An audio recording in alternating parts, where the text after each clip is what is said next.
Good evening and welcome to the December 5th, 2018 meeting. What's on? What's on? Good evening, welcome to... Can you hear me okay? Test? Gotcha. No worries. Welcome, good evening. This is the December 5th, 2018 meeting of the Administrative Code and Land Use Committee of Abington Township, Pennsylvania. And may I have a roll call, please? Commissioner Sanchez. He is... Brati. Present. Gillespie. Here. Thompson. Here. Here. And Commissioner Sanchez is excused with good excuse, good vacation. So the first order of business for this evening is to approve the minutes from the October 3, 2018 meeting of the Administrative Code and Land Use Committee. And may I have a motion to approve the minutes, please? Second. Second. Any comments, corrections from the committee? Hearing none, all in favor? Aye. Aye. So it's passed. Looking ahead at the agenda this evening, we have 3 items, and it's going to be a little bit out of order than what may have otherwise been posted. The first one is going to be, the first motion is ACL 02121318. That is to consider a motion approving the subdivision application for a lot line change by Haris Yaron and Jennifer Park and Anyuki Hipsifate and Seathfate for properties located at 936 Morden Road and 979 Dale Road in Meadowbrook, Abington, Pennsylvania. Is there anybody here for the applicant? Do you have any comments? Anything you'd like to say? I'm gonna wait for, I don't know, Nick Rose. Are you expecting any? Engineer, he was supposed to be here at 7 for us to help the presentation, but no comment from this side. So what I can do is one of 2 things. We can have comment on it at this point, or we can just go ahead and skip that and go to the next meeting or the next agenda item and come back to you. It's up to you. My suggestion would be move to the next item. If he's not here, then move on to third item, and he'll have to go last. That's fine, no problem. All right, so what we're going to do is we're going to temporarily put that on hold, and we're going to move to agenda item number 2, which happens to be ACL, which is listed as ACL 121318, which is a motion to consider appointing Campbell, Durant, Beatty, Palumbo, and Miller PC as Township Labor Attorney Employment Counsel at the hourly rates included in option B of their proposal. Do I have a motion for that? Second. So moved. Second. Anyone have any comment, public comment from the committee members? Manager Manfredi, can you explain this one to us just a little bit? Sure. As you know, and as you may recall, we've been using Campbell Durant Beatty as our labor counsel for some time, for more than a year. But the professional services resolution that was passed that allows me to use those professional services says once you hit $25,000, you have to go out to RFP and RFQ. So we did that and asked for an extension to December 13th so that we can continue to use them until such time as we went through this process. We've gone through the process. We had 4 proposals submitted. We are recommending, not only because of price, but primarily because of their involvement and the expertise they bring, Pat Harvey and John McLaughlin in particular, but not just them, but the firm of Campbell Durant Beatty Palumbo, and have their extensive experience in municipal employment law. I have had years of experience with them as well, and they've been working with us for about a year, actually. Okay. And all the information is in here. I'll ask if you have any specific questions about them. I'd be happy to answer them, but There's an end date on the contract? pardon me? Is there an end date on this particular contract? There's not an end date on a contract. Okay. There's no contract. It's an appointment until they're no longer used, Okay, thank you. or till someone else is reappointed. Any further comment from the committee? Members of the board? Public comment? Mr. Vahey, Commissioner Vahey. Am I reading this right, that this was not the lowest bid? That is correct. And why are you recommending somebody else? Because, as you know, in professional services, it is not about the lowest bid. In the resolution specifically talks about the fact that you recognize that the lowest bid may not be the best price. You know, as you know from your profession and from others, sometimes there are hourly fees that are charged, and maybe someone could get something done in 6 minutes, that it takes someone else 24 minutes. So the hourly rate doesn't necessarily reflect the level of service. And my experience with this firm, both as an elected official, when I was in private business, and as a municipal manager, has been they are exceptional. They are also part of the firm that has a statewide labor relations conference that they host. That is the preeminent labor relations conference in Pennsylvania. Their level of experience, as indicated, the number of municipalities compared against what the other firms are doing. And the other firm that was less per hour is actually from Pittsburgh. Not that that's a problem, but their resume didn't have the background and experience that Campbell Durant Beatty did. And Clark Hill was here before, and while they're a very good and reputable firm, the experience level with this other firm was just better, frankly. And the fourth firm, as you saw, their rates, even though their hourly rates were what they are, their monthly retainer was way too high. Does Maiello have a local office? I did not see an office locally in their proposal, and I did not contact them when I saw how few municipalities and what employment law they actually practiced, Thank you. primarily school district. Any other further comments from commissioners? Any public comment? Hearing none, we have a vote. All in favor? Aye. Aye. Hearing it, and it passes. So let's move on to agenda item. Let's move on to agenda item, which I believe the next one is the Metroplex, which is listed as ACL 01121318. This is to consider a motion approving the Metroplex Property Group LLC land development application for the properties located at 1863 and 1865 Guernsey Avenue, 1854 and 1856 Eckerd Avenue, and 1137, 1141, 1145, and 1151 Old York Road in Abington, Pennsylvania. And I believe the applicants are here this afternoon or this evening. So if you'd like to proceed with your presentation. Thank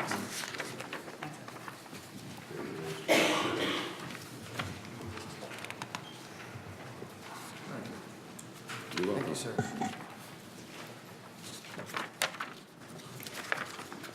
Good evening. Good evening. Good evening. Welcome. My name is Marcel Burley. Microphone. Which one? This one? Can I, want me to stand? I'll stand for that. Can you hear me all right? If I stand like this, I think I'll sit down. Good evening. My name is Marcel Groen. I'm an attorney from the law firm of Fox Rothschild, and I'm here to ask for you to look at and approve our request for land development for property, frankly, across the street. I suspect many of you have had a chance to look at it. It consists of 8 separate properties right now, so one of the things we're looking for is to a reverse subdivision, if you will, and to merge them all into one. We have been before the zoning board, and at that time we requested a special exception because we're looking for a medical office building, which was granted, and we also asked for the ability to, part of the land in the back was a residential zoning, R4, and we asked to have permission to be able to use that for parking. That had been used for parking previously, went with the old owner, and that was likewise granted by the zoning board. Subsequently, we went to the planning commission. We are looking to build a 2-story office building, medical office building. You have pictures on the wall, and I've given you some other items as well. It will be 20,000 square feet, 10,000 square feet on each floor. The renderings are not approximate. That's what it's going to look like. We will have ingress and egress from Eckerd and from Guernsey, but not from Old York Road. We have discussed that with your traffic engineer previously. They agree. I think PennDOT agrees as well, rather than having an ingress and egress from Old York Road. The property itself is intended, and I think does, meet your desire to create a walkable area around the township building and around the hospital, and it's designed to be built to look similar to the other properties that are here right now, meaning your township building and the hospital. We've met with a variety of your commissions, the Shade Tree Commission. We've met they've agreed with all of the things that we've asked for. We've agreed to everything that they've asked for. We would be here if it hadn't snowed with, hopefully, Planning Commission recommendation. We had a hearing, it went well. When we were supposed to have the vote, it snowed, so that's now scheduled for next Tuesday. So it's kind of backwards, but it went well. Subsequently, we've also met with township staff of various kinds. We've gotten letters from your engineer. We've gotten letters from your traffic engineer. All of the issues that were raised or were questions we've dealt with, either by agreeing or advising them as to why it couldn't be done. And I think I'm not speaking out of turn by saying to you that all of those things have been agreed upon to the best of my knowledge. Very proud of this project. I have with me tonight Bob Lynn, who is the architect for the project, and also his firm also does the engineering. I also have with us the traffic engineer, Mike Williams. Chris Williams. I knew that. Not important. Second time I used Mike when I shouldn't have this week. And one of the principals of the project, Jeff Goldstein. If it's okay with you, I'd like Mr. Lynn to explain a little bit more in detail some of this stuff. On the one hand, I don't want to extend this beyond what's necessary, and we're obviously here to answer any questions. On the other hand, I do want you to get a better flavor than, so Bob, go for it. Thank you. And I can speak for an hour or 3 minutes, so I'll gauge your reaction as I start. Someplace We'll see in where it between goes. would be really good. I suspected so. Okay, you good? Yeah, it's on. Good? Should I shut mine? Okay. Good? Okay. All right. Again, my name is Bob Lynn. I'm the principal of Lynn Architects, and we've been retained to do the civil engineering, zoning, and architectural aspects of the project. As Marcel's explained adequately, it is a 1.57 acre piece of land. It has 3 pieces of street frontage. It has split zoning between the MS-L on the front and the residential in the rear. And we've been through all the requisite process from zoning through staff comments, through staff meetings, and through the first appearance at the Planning Commission. We are proposing a building that will take 14,700 square feet of existing structures off the site. And you only have some of our images, unfortunately, but very quickly.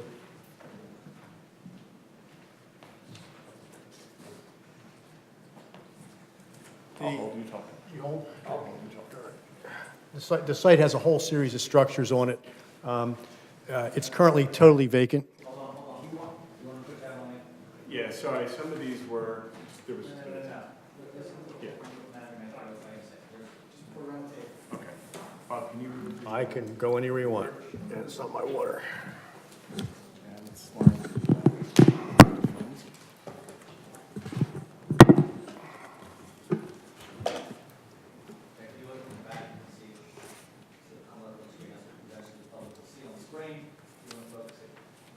So I need to pull it down to see the orange image and go towards Marcel. I'll move. I'm going to go up to the podium, make it easier. Is this better? You got it. I finally have a use that I could consider worthwhile. I'll help you.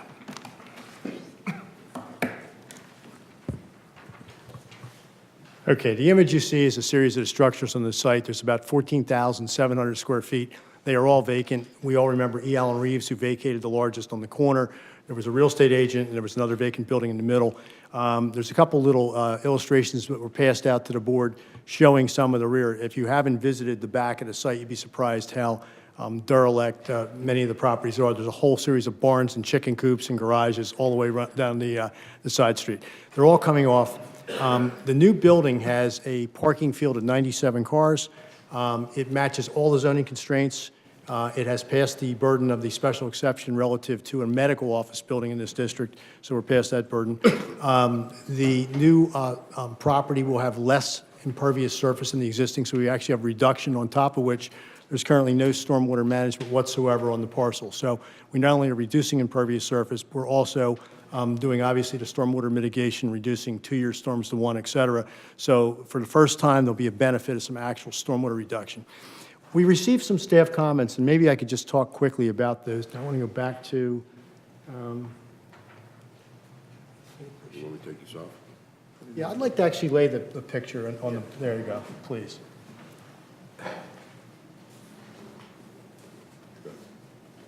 Okay, that's perfect.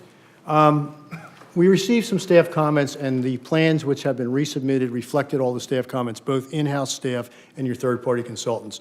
A few of them were to work with trying to increase the radiuses of the existing road between Old York Road and Eckerd, increase the radius of the turning between Guernsey and Old York Road, eliminate a few parking spaces here, which we concur with because we can do some better vegetative buffering, designate a loading zone, which we actually have a loading space for the medical office building. The building, by the way, is here.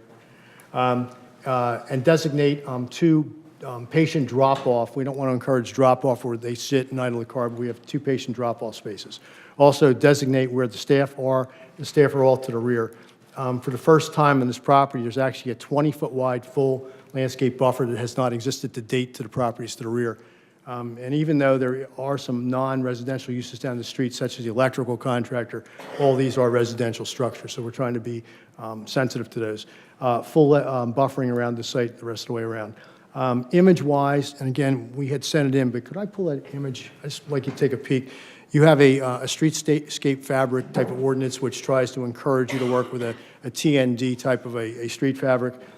We've designed a building with a lot of input from township relative to breaking down the masses, working with some roof lines, doing a variation of materials. We have a street wall which we've introduced with a series of pillars, started at brick. We understood stone might be preferential to the township. We introduced stone pillars, a wrought iron railing with a decorative feature on the top, and a significant landscape package running up and down Old York, and an actual little pedestrian plaza of about 220 square feet, just to soften the streetscape. It was a request at the far end of the site. There's an existing stone wall which runs around a curve, and there was a request from the Planning Commission, could we maybe save the stone wall?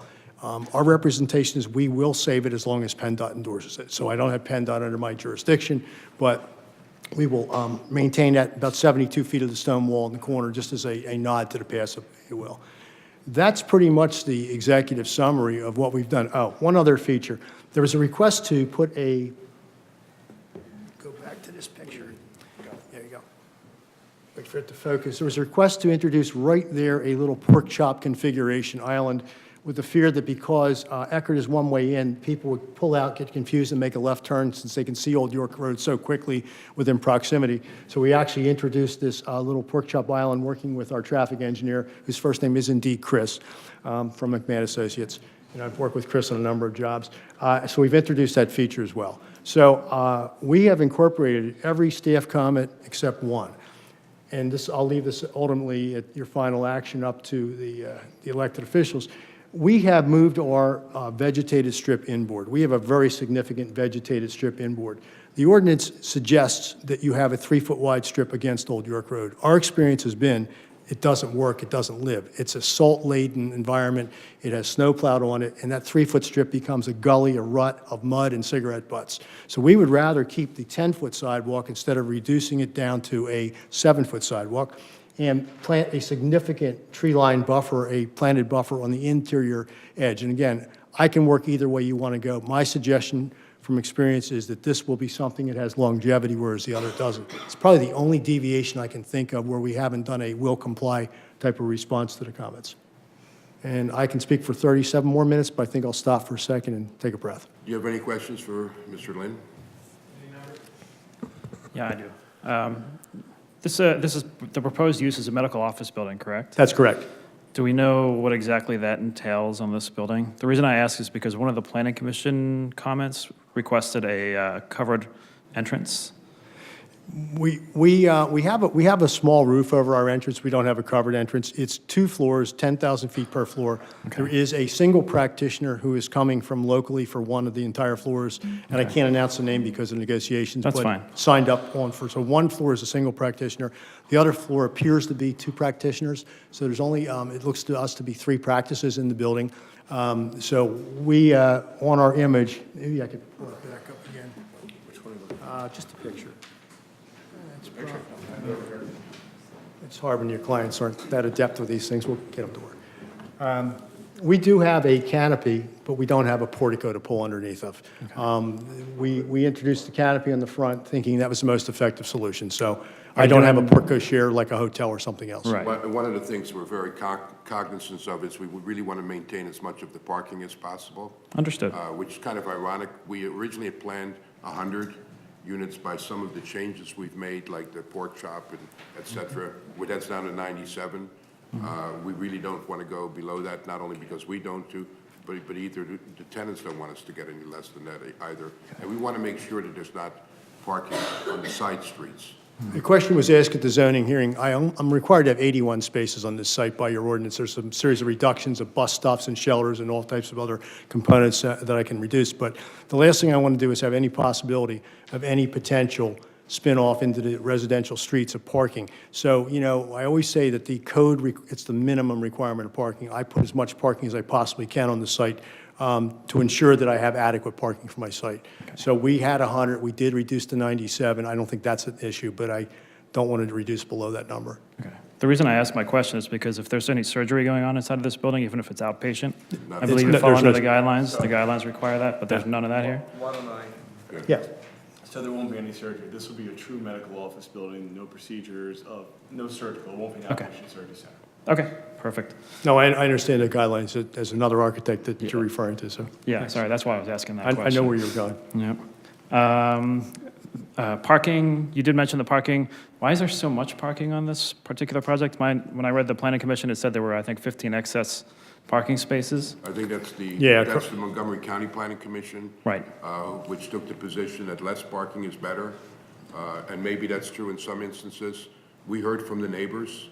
The neighbors are very, very concerned that their streets be left the way it is as much as possible, number one. Number two, when you have offices coming as opposed to, let's say, a surgical center, you've got more in and out. So we felt that this is the better. And just from a site perspective, because there's less impervious surface being built than there is now by a third, and because we are going to have drainage systems which weren't there before, we feel that, and also as you look at the landscaping, we've got a significant buffer. We just think that makes the most sense. In the multiple jurisdictions I work in, you know, I'm watching many codes recognize that medical is different than office, and most, as you and I are used to, have a ratio of 5 per 1,000, or 5 spaces per 1,000 or 1 per 200. I'm seeing a lot of codes wander into medical office buildings at 6 per 1,000 or even 7 per 1,000 because it's a different type of a use, and you anticipate a standard office and you have a medical office. So I want to make sure that I not only match the minimum requirement in the code, but provide what I think would be adequate. And again, still, working within a reduced impervious on the site. Right. The reason I asked that question is because over on the Eckerd side, there was a request in one of the planning commission comments to remove the 6 parking spaces on the And we did, drive lane. Well, you reduced it down to 3, correct. but there's still 3 there. And I think the concern really is that there's cars backing out as cars are entering into the facility, coming off of Old York down Eckerd, and then I'll let turning Chris, as a traffic engineer, address it, but there were 9, and we did remove 6. So we actually complied with the request to remove 6, and we did keep 3 of the 9. Okay. So I actually matched the one-on-one request specifically, but I think perhaps Chris could give you a better idea. His analysis, and actually your own traffic engineer's analysis, was those spaces were not problematic based upon where they were placed because of the velocity of the road coming in. It's already the second turn off of York by the time you're there. But again, I'll defer to, you know, the board's guidance on where they want to go. So these spaces we removed, can I see that? Back up. And you should also be aware that a lot of what we're doing is based upon the needs of the tenant, as Dave explained it to us. Yeah, so we did remove a series of spaces in this quadrant. okay, but we're going to leave the 3 there? I would prefer to keep my numbers, you know, in the mid to high 90s versus getting to a reduced number. Let Chris answer this one. This is where traffic engineers do much better than architects, so I'm going to step aside for 10 seconds. Thank you, Bob. So we did work with your traffic engineer, and we did make some modifications, and we have removed spaces from the Eckerd Avenue access, so we're now at 3. What we end up with is a driveway length and an unencumbered driveway throat of 44 feet. If we were to take away those additional 3 spaces, it doesn't really do a whole lot of good because you still have that drive aisle coming in at that location. So there's going to be some activity happening at that location. We've worked with your traffic engineer with the modifications that have been made. We now have a 44-foot driveway length. He's comfortable that this will be sufficient for this site. We are more than comfortable that this will be sufficient for this site. So we don't anticipate any issue. Okay. Since you're at the podium, though. Pardon me? Since you're at the podium, in talking to the ward commissioner for Ward 7, there was it sounds like there was a conversation about doing traffic calming on Eckerd and Guernsey at some point? So the question came up at the Planning Commission meeting, and it actually only came up in the context of the residents that were in the room, and the residents in the room were sort of, couldn't emphasize enough their lack of interest in speed humps. So there was no interest in speed humps. We didn't offer traffic calming. So there was really no proposal for traffic calming. The only discussion that I was aware of related to traffic calming was the residents raised the issue and expressed zero interest in speed humps on their roads. Early on, I happened to mention it at the zoning meeting, but nobody liked the idea, which is fine. We've indicated all along that we'll do whatever the township wants us, including helping putting signs up and things of that sort. But there's a limit to what you can do based upon what's there. In a lot of respects, the roads as they exist today somewhat are a calmed environment. Gillespie has a question. She's been trying to get your attention. Oh, I'm sorry. I was waiting for a traffic person. That was, thank you. I was just concerned because I do use that street, and it is a very narrow street. I'm glad that you have a lot of parking. That's great. But when I was reading this, like in the evening, the PM hours, they're assuming or presume, I don't know, whatever, that 10 cars might go down there extra every evening. It seems like a lot. And during the day, it was like 2, 3. I don't know where in this thing, I did read it, just. It said PM hours. Right, so the majority of traffic is using Old York Road, using Susquehanna Road. So we don't anticipate the majority of traffic using these roads. However, traffic will, and we acknowledge that traffic will use these roads. So what we're estimating, so again, as traffic engineers and traffic studies, and I'm sure this group has heard traffic engineers present this information before, we study the morning and evening rush hour, right? We study when traffic is heaviest due to the commuter peak hours, and we overlap with that the traffic that our site will generate. So in terms of Eckerd Avenue, it is a one-way road, so we would only be adding exiting traffic heading eastbound on Eckerd Avenue. So we've projected 2 vehicles exiting using Eckerd Avenue in the morning rush hour, and then 10 in the evening.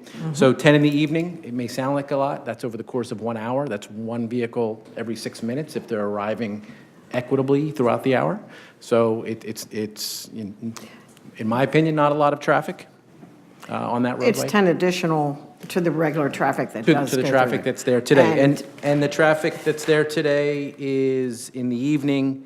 So today in the evening that we've counted, it's 26 vehicles in the evening today. I would say it is more because, and I do the same thing, we cut through there because the light is backed up down at Susquehanna Road. So that's Guernsey, right? So No, Eckerd, going- I'm going down to the fairway, so, Yes. and that would be in the morning. Yeah, so the numbers show that coming southbound on Old York Road, there's in the evening, so to avoid the traffic signal perhaps, there's 23 vehicles that are making the left off of Old York Road, making the left into Eckerd. And then in total, there's 26 vehicles headed eastbound on Eckerd in the evening today. In the evening. This development would add 10 vehicles to that during the rush hour period. And so the neighbors have been okay with this, is that correct? Is that what The I'm other getting? thing is, if you, again, we're looking at it the way it is right now. Not too long ago, there were buildings and uses on that site. And to the extent they also had that same issue then. So you really need to look at what was there compared to what we Yeah, were but doing. Reeves didn't have that many parking spaces and that many people using that building. And you, for example, you had somebody who was parking trucks back there, and those trucks might have gone down. That's not going to happen, those kinds of things. Well, that'll be nice. I'm just concerned about the neighbors on the street and it being a very narrow street. So I do appreciate all the parking spaces. I think that's excellent. And I do appreciate that the building's over this way. But, okay, thank you for answering. Thank you. Along that same line, though,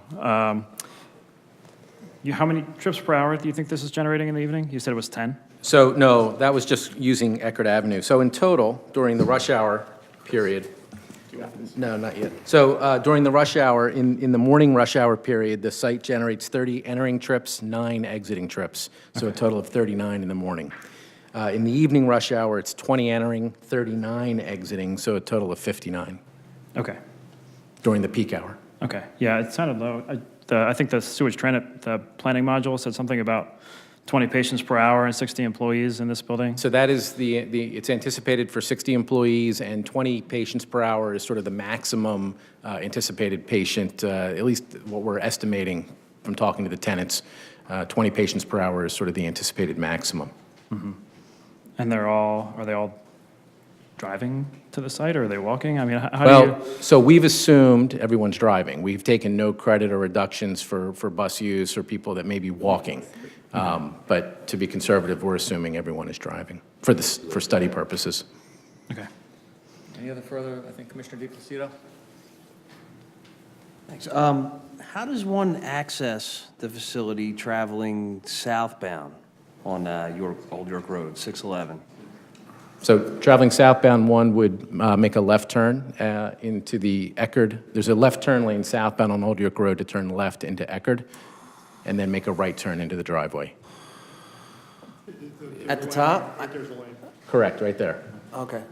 Oh, I thought that you had said that was only going to be an exit only there. No, there's an onto the entrance, one-way. so it's a right in, right out on Eckerd, so you can turn right in and you can turn right out.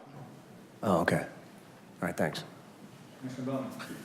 How did the bus stop notation go? I see in the county's notes. Did the bus stop get changed? Did you contact SEPTA? We have not spoken to SEPTA as of yet, and I'm not even sure if I know the details of the comment. There is a bus stop just north and just south of us, and we will have dialogue with SEPTA if they have interest in relocating it. I've been through that conversation on numerous projects. It's not a quick answer from my experience.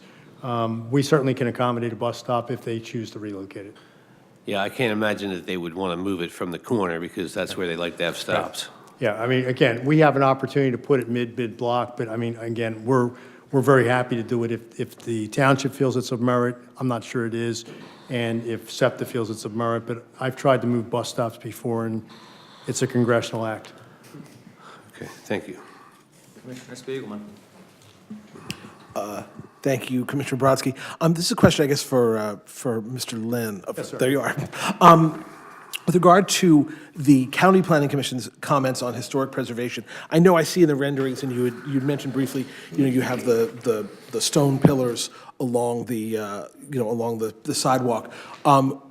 Any thoughts to incorporating elements of the historic wall as suggested in the County Planning Commission's Well, the only thing we think we can do, we believe we can maintain 72 linear feet of the stone wall in the corner. That stone wall is currently located right about here. Again, it's subject to PennDOT sightline triangle distances because this road was built and the wall was built a long time ago. We also are very happy, and our firm has won a number of awards for adaptive reuse. We really enjoy adaptive reuse. It's a tough one for adaptive reuse. But we also will go through the buildings and make sure there's no architectural salvage that should be accounted for, a fireplace mantel, some tiles, something specific. We do that all the time anyhow. And give the local historical people the opportunity to walk through the building if they see anything of value. We also photographically document the building before we take it down. So in this particular case, one of the challenges to old buildings is they don't have accessibility. They were all built on pedestals up on the hill, 4 feet above ground, so you can't get into them without a lot of changes. And the footprints are so small, they don't lend themselves towards a modern practice. They're also not, for the most part, in phenomenal condition at this point. So I'm frankly happy to introduce something I think is going to change this entire block to the positive and take down a number of buildings that have limped along too long. Thank you. Any further questions? The facade that faces the residential neighborhood, do you have an elevation of that? We submitted it to Township. Our files were all electronically submitted, but we don't have them on this. Let me see. It looks, If you could pull up the main facade, I can describe the only differential. it's effectively the same, except for Yeah. the brick veneer. We went ahead and maintained on the rear facade, 3 of the facades are identical to this, the 3 street facades. The 4th facade, we went ahead and maintained the element of the brackets and the vertical pillars made out of stone. The only difference on the rear facade is this drive-it component is also mimicked down below on the lower floor. It has fenestration in the form of the same window module. It has an actual door on the facade. It has a little roof over the door. It does not have a tower element per there's 2 tower elements, one of them on Old York Road and one on Eckerd. We don't have the tower element on the rear facade, though. Okay. Could you bring an elevation of that for the next meeting next week? Sure, absolutely. Be happy Thank to. you. Thank you. Now, that's changed too. No further questions? Commissioner Klein? So the, No. my one question I sorry. had on the sidewalks, you had mentioned that you were going to get rid of the verge space because of the detriment with the planning, but you're keeping the actual footage of the verge space. You're Yes. just adding it to the sidewalk. So the inside edge of the sidewalk will be in the same location as if you did have the verge. Is that correct? It will be the same amount of width of plantings and soft ground cover. It's moved inboard to the inboard edge of the sidewalk instead of the outboard edge, and it's part of the streetscape wall. This is the wall with the decorative stone pillars and the wrought iron fence, and it's surrounding that wall on both sides of that wall. I think it'll do a really nice job of softening the pedestrian scale image of the building. Part of the reason for the verge space is not just to soften up the edge, it's also to keep pedestrians off of the curb line because of bus traffic and truck traffic that does travel up and down Old York Road, and it is a tight 4-lane, 5-lane road. Is there something else you can propose in the verge that would push pedestrians to the inside face as opposed to giving them the opportunity to be walking right on the curb line? Well, right now, you have a series of phone poles and streetlights that are really where the verge space exists, so, and it is a 10-foot wide sidewalk, which is unusual. Most sidewalks, as you know, are 5 or 6 feet, so it's exceptionally wide, and you're automatically a little bit inboard because of the phone poles and the streetlights. So I think the average pedestrian, I've seen very few walking there, and I've been on the site probably 14 to 15 times now. There isn't a lot of pedestrian traffic, but that does not hug the curb line. They take advantage of the full width of the sidewalk. So could you propose another material other than green, other than landscaping, that would differentiate between the verge and the inside edge of the sidewalk that would create some barrier or some designation to keep the pedestrians further off of the curb? As I said, one of the reasons we put this into zoning was because on most of these roads where you do have this Main Street zoning district, they are busy streets, Easton Road and Old York Road, and they do carry traffic that is closer to the curb lines because the streets are tight. So that was one of the reasons why the verge was put in there. So I'm happy to install it if that's your preference. By my experience, it's so hard to maintain. I'm not asking you necessarily to install the green, but can you propose another material that would differentiate? I mean, I could put a strip of colored concrete in there or something else that distinguished, but, you know, I don't want to start going to something like brick because it's just a liability and it doesn't survive. Stamped concrete's problematic because as soon as you get the first couple cracks in it, it just looks terrible. I mean, I could put some colored concrete in there as a little strip if you thought it would help delineate from the inside of the curb edge, put a 2-foot strip of colored concrete. The verge serves a greater purpose than just putting in green space. I understand your intention as well. I mean, I'm just suggesting a colored material. I don't want to start putting bollards up. I'd be interested in some ideas in order to create that level of safety off of the curb line. I'll take a look, but frankly, if I am diluting the safety factor with your comment by the suggestion we eliminate it, we'll just put it in. I just don't know how well it's going to survive. Okay. I'm not resisting putting it in, I'm just trying to put it, to me, what's a smarter place. Yeah, I understand that, and I do understand the potential detriment with putting in the green space, but I also understand the safety factor of having the verge area. And by the way, it's not an economy issue, because we're putting in all new curbs and Understand. sidewalks anyhow, because, I mean, I have to redo all the curbs, because right now, the E. Allen Reeves curb cut is 120 feet of continuous depressed curb. It's one big wide driveway. Right. And I couldn't just leave that, so I'm putting in new curbs and new sidewalks, so I have to install something. I'll give it some consideration between now and next week, and come back to you, either suggesting that I will just simply put in the verge space, or if I have something that's a better idea, maybe I can run it past your sidebar between now and next week and see what your thoughts are, so. Okay. Okay? Thank you. Appreciate it, thanks. Any further questions? If not, is there any further evidence we'll ask the applicant? Not unless you need it. No. Okay, let's open it up to public comment.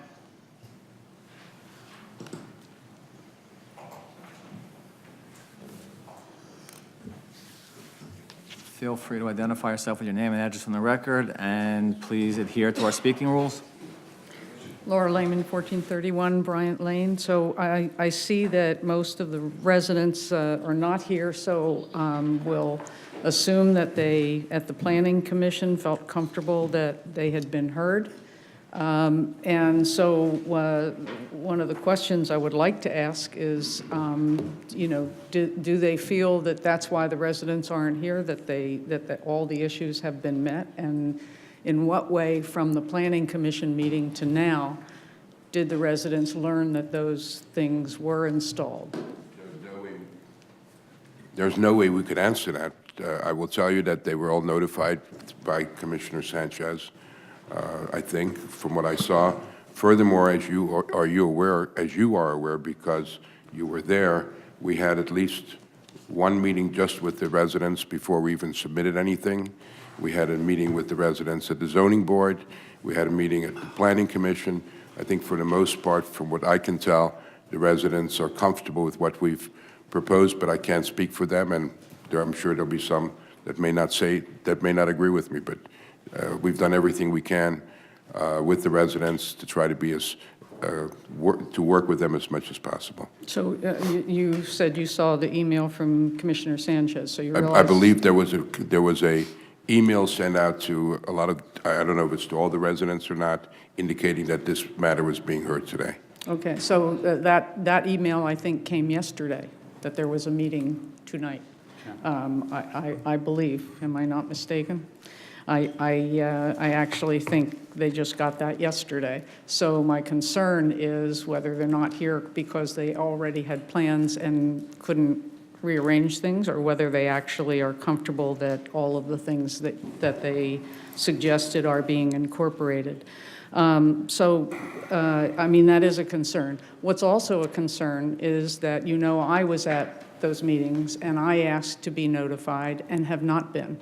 And that's a problem in this township that needs to be fixed. Any resident who is impacted, whose tax money is being used, whose solicitor is being paid for these projects, should have a right to be notified when these projects are. And the notification is not getting through.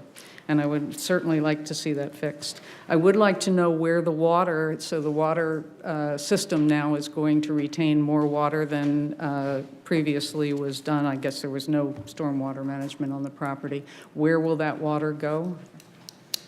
Into what watershed? If I may interrupt, this is on public comment. I don't necessarily think this is time for testimony. Well, can we find out where that water will go? Because I asked that before and they didn't know then. So now we're at the point of land development, and that's an important issue. Okay? Okay. So in land development, don't citizens have an opportunity to ask questions in land development? Pennypack, that's where it's going ultimately, but there's an underground detention basin which will hold it. It will be significantly better than it is there, than it's what's going on there today. To the Pennypack? So, and so it... Reduce water flow to the Pennypack, correct? All right. And where does that come out and go into the Pennypack? Could I ask that question? Okay, so in land development, aren't the rules different than normal public comment for a regular agenda item? Your comments sometimes I've actually been generous and letting you go overboard, so it comes up. Well, I would like to just ask, legally, is that not the case? In land development, there's an opportunity to... Thank you for your comments, Council. Okay, thank you. And I would like to say quickly that we had a lawyer who bullied his clients into something, and that's not appreciated in this township. Thank you. Any further public comment? Hearing none? Any other on this particular agenda item? Get a poll for the committee. Vote.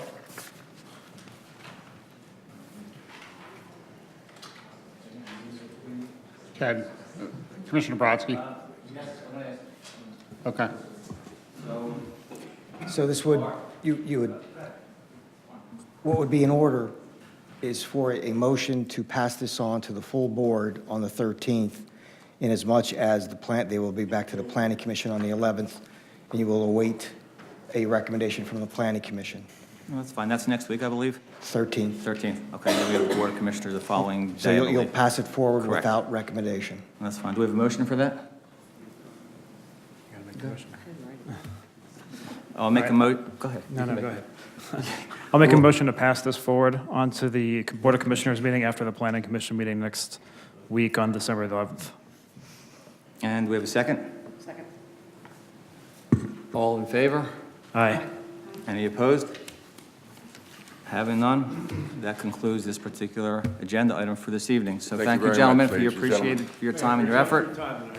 And we will see you next week, I believe. And Mr. Chairman, just for everyone's edification procedurally, because I know I saw a question about the procedures, there are statutory requirements under the Pennsylvania Municipalities Planning Code that the applicant has the right to a response within 90 days. And that's the reason that they were here this evening without a vote, that they, because of the snowstorm, they did not go to the Planning Commission first. So you're holding it in abeyance until they go back to the Correct. Planning Commission, and you'll hear, just so everyone understands that. It's understood that the per the reason for back MPC, and we have a forth. time, That's correct. we have a time going, but unfortunately, because of events beyond our control, the snow event that caused the Planning Commission to be delayed, we understand you were not able to get there, so we take that into consideration, and I believe you'll be there next week, and then we'll be back visiting this issue, revisiting this Hopefully issue. it won't snow next week. Hopefully it won't. Thank you, gentlemen, it's appreciated. Thank you. Okay, we have one more agenda item for the Administrative Code and Land Committee, and that would be what we had passed earlier, which is a ACL 02121318, a motion, consider a motion approving the subdivision application for a lot line change by Haris Yaron and Jennifer Park, and a Hips Fight and Seth Fight for properties located at 936 Morden Road and 979 Dale Road in Meadowbrook, Abington, Pennsylvania. And I believe your your expert's here? Okay. So please feel free to proceed.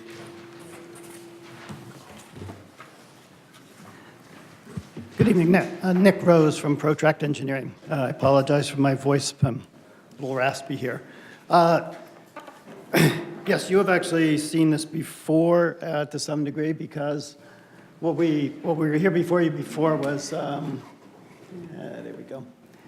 There was actually a lot line change between this 936 Morden property and this property up here. The property line used to cut through like this, so that was before you several times. What they want to do is just continue to clean up certain situations, and right down here, between Mr. Fight's property here and Haris Yaron's property here, there's just an area that has been in use by the Fight property for many years. They used to actually be owned by the same family.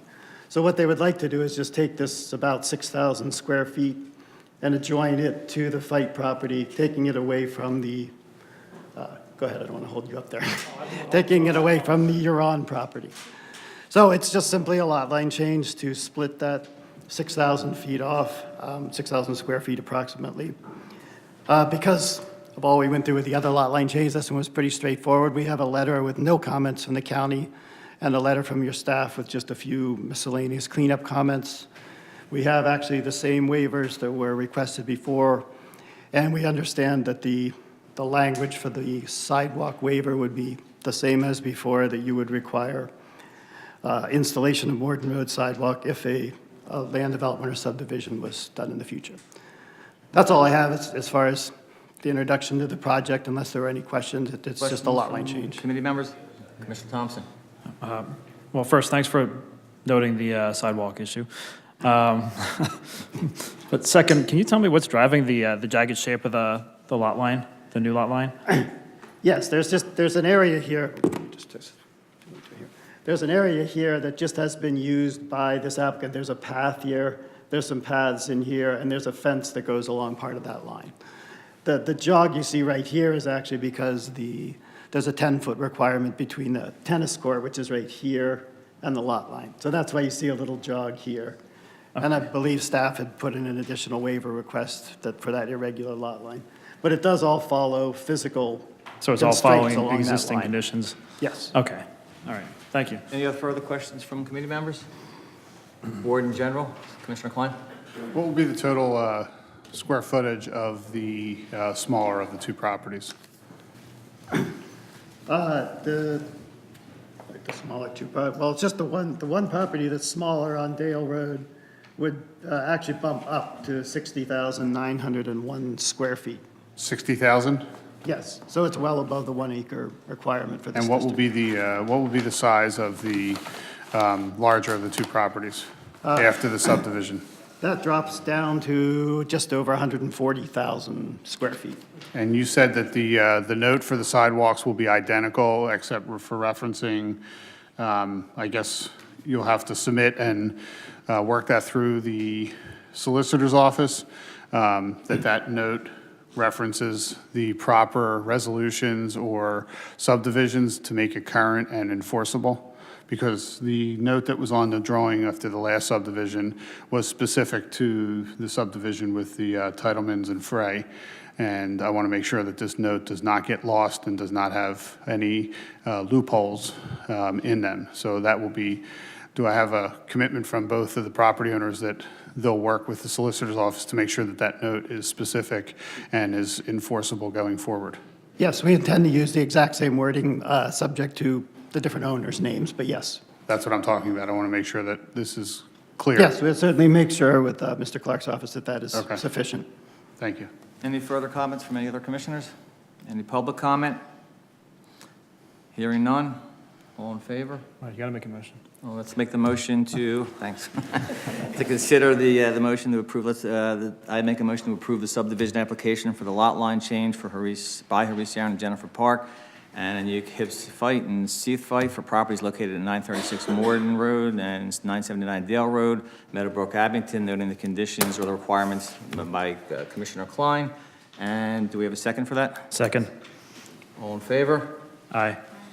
Any opposed? Hearing none, the motion passes. Thank you, sir. Great, It's thank you. appreciated.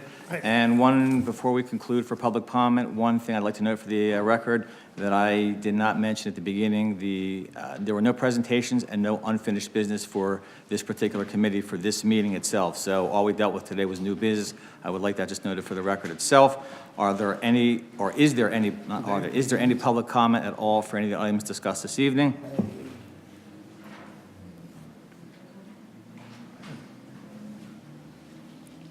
Please identify yourself for the record, and please adhere to our speaking rules. Laura Lehman, 1431 Bryant Lane. So, number one, I would like you to rescind your vote. I don't know how late you can rescind it, but I think you can rescind most of the votes that you make, and I would like you to rescind the vote that you made that put the BET meeting in particular on December 18th, right before Christmas, a very important meeting and at a time when most residents can't make it. It was also apparent that apparently some people thought that they were required to actually accommodate the conditional use perhaps, or some portion of the application. by a certain time, according to municipality planning code. But of course, this didn't conform to municipality planning code. So I think, you know, given that there were irregularities, there was a conditional use approved at that particular session, November 8th, that actually had no zoning on the property that would accommodate that, which meant that you were going into the meeting assuming that you were going to pass that zoning in order to be able to even consider that conditional use. So the irregularities were enormous. Would like to see you rescind your vote, and I would like to see you re-vote at a time in January, or not at all until the Planning Commission tells you that it's a proper project, because that was what you agreed to in January. That you would hear from the Planning Commission it was the best way to find out whether it was reasonable to move forward. And you have not done that yet. So I would very definitely ask you to conform to those rules and to rescind that vote. I also think that BET is missing. For instance, I just saw that Rydell East, by chance I crossed that it's 4.5 acres. Does that not fit into that? I would like somebody to answer that. Perhaps Mr. Manfredi will get back to me. We now have right-to-know papers that I have asked to have before the meeting. I put in my request on November 15th. Technically, I should have those papers within 5 days. There's, I'm sure, nothing there that normally the right-to-know officer can't decide what's correct and what's not correct and what needs to be redacted under basic rules. There's nothing top secret or anything else in that pile. And the right-to-know officer should be able to do it. I should have had that in 5 days. And now I'm being told 9 days after, so they violated, they missed the first deadline. That's illegal. They took 9 days to decide that they were going to take a 30-day review. That's not even legal, but that's what they've done. And if I appeal that, I certainly won't get the papers in time. So I won't get the papers until after the hearing. But I'm asked, let me finish the sentence, please. It's a speaking rule that applies. Time. Thank you. Well, that Thank you is, for your comments. Mr. Brodsky, Thank that you. is actually against the interests of the residents that you've taken an oath to serve. And I'm asking you to finish a sentence, and that is absolutely improper behavior. Thank you for your comments. You need to consider who it is you're serving. Thank you. Any other further public comment? Hearing none, let's take a motion to adjourn. And second? We're done. That's it for the Plan Committee.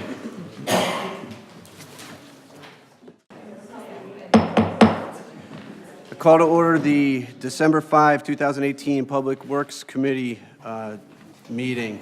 We'll start out with a motion to approve the minutes. Oh, yeah, that's right, sorry. Can I have a roll call? Here. Here. Here. Here. Here. Trick questions there to start off, so let's get back on track now.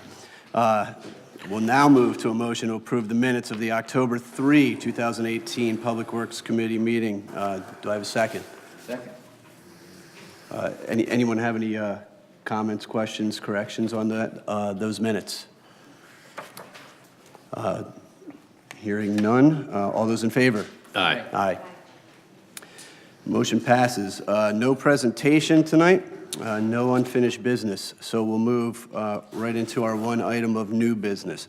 PW 01121318 is to consider a motion to transfer $5,000 from account number 0707-566-7523, sump pumps, and transfer $5,000 from account number 0707-566-7524 to account number 0707-566-7526, engineering study, 1400 Block Highland Farms, Edge Hill to Highland between Keith and Rockwell. Let's start out with any comments or questions from the committee, or let's move right to Mr. Manfredi. Mr. Chairman, this item is on the agenda at the request of Commissioner Spiegelman and it is necessary to make the appropriation, supplemental appropriation from 2 accounts to this to fund this. This would be the first step in the process, and it's very similar to what we did several months ago in the Ardsley section of the community. And with that, I would just turn it over to Commissioner Spiegelman. Yes, just as by way of background, I think a lot of us are experiencing this uptick in stormwater issues. So I can start out by saying, before you go to Commissioner Spiegelman, I absolutely support this and trying to take care of residents that are dealing with these types of issues. So if the committee won't mind, I'll jump right to Commissioner Spiegelman, and then we can come back, and if any of us have any comments, we'll go there.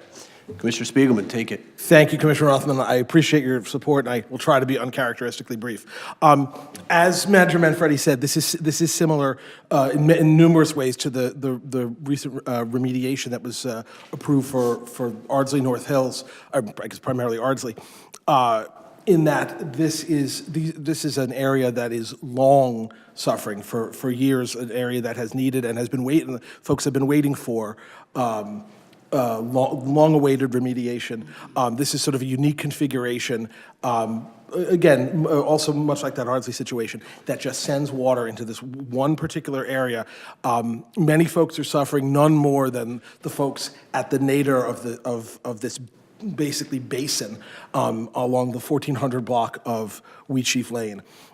So this is an urgent project. This is a very important step to get things rolling. So I would ask, please, that the members of the committee and also next week the board in general, please approve this essential remediation project moving forward. Thank you. We're very grateful to you for your brevity there, Commissioner Spiegelman. Are there any It happens on occasion. Are there any comments from committee members on this matter? So I'll keep it very brief. Support it. It's a good deal. Thank you, Commissioner Brodsky. Any other comments from committee members before we move to the full board? Commissioner Klein. So what is the parameters of this study, and who's doing the study? Is it being done internally, or are we sending out to consulting engineers? Has that been decided? Yes, this would be sent out to our consulting engineer. And what will be the parameters? Will this study only incorporate public right-of-way and easement areas and not private property? The study is for the area described in the Public Works Committee item, and it would ultimately come up with a recommendation as to what the problem is and how to resolve that. And we would be specifically looking within the right-of-way of our township roads. And what would be, is the funding source for any of the corrective actions, is that being allocated in 2019's budget, or is that unallocated at this point? If the project moves forward after the study and the commissioners want to move the project to construction, it would be from the construction loan and bond money. Okay. Okay. I mean, I don't have a problem looking at the drainage issue. I would strongly recommend that any work that being proposed or looked at should be contained to the township right-of-ways or public easements and not on private property. Thank you. I have a question in following up. Do we know, or do we have an idea right now if we're running into private property as a cause, or is that part of what this will show us? Well, this is going to show us basically where the water in this drainage area is coming from and where it's going. We do have some storm sewer in the area. They'll also be analyzing that storm sewer to see if it is of adequate size. So that's a possibility that might need to be upgraded. Great, thank you. Any other comments? Mr. Manfredi. And just to be clear, obviously, there will have to be, from all the estimates from Mr. Clark, Mr. Tim Clark, that there would have to be curbing as well tied into this project, which is obviously an issue for the property owner. So we're going to be looking into what we need to do to make the situation better. Is it fair to It's say that? studying it, yes. Yep, okay. Commissioner Spiegelman. Just additional briefly, comment? Commissioner Rothman, again, I guess I should say, spoiler alert, whatever, I obviously BCM, we have long trusted them to be our stormwater consulting engineers. Whatever they come up with that fixes this problem, I will be advocating for. You can expect that. So this problem needs to be remediated. Thank you. Sure. Thank you. Any further comments from any of the commissioners? Any comments from the public?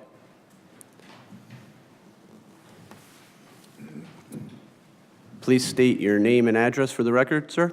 Hi, I'm Rick Malone. I live at 1431 Wheatsheaf Lane, one house in from Rockwell Road. I lived in this township for 47 years.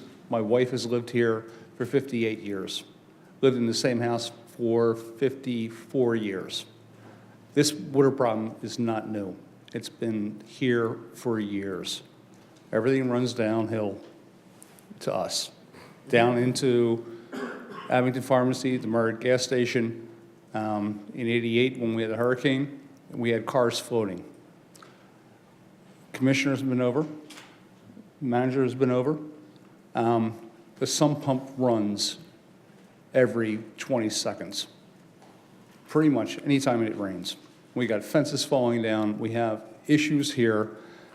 It was in the budget for 2016, $175,000 proposed to put storm drains in, and nothing was ever done. It was done in 2017.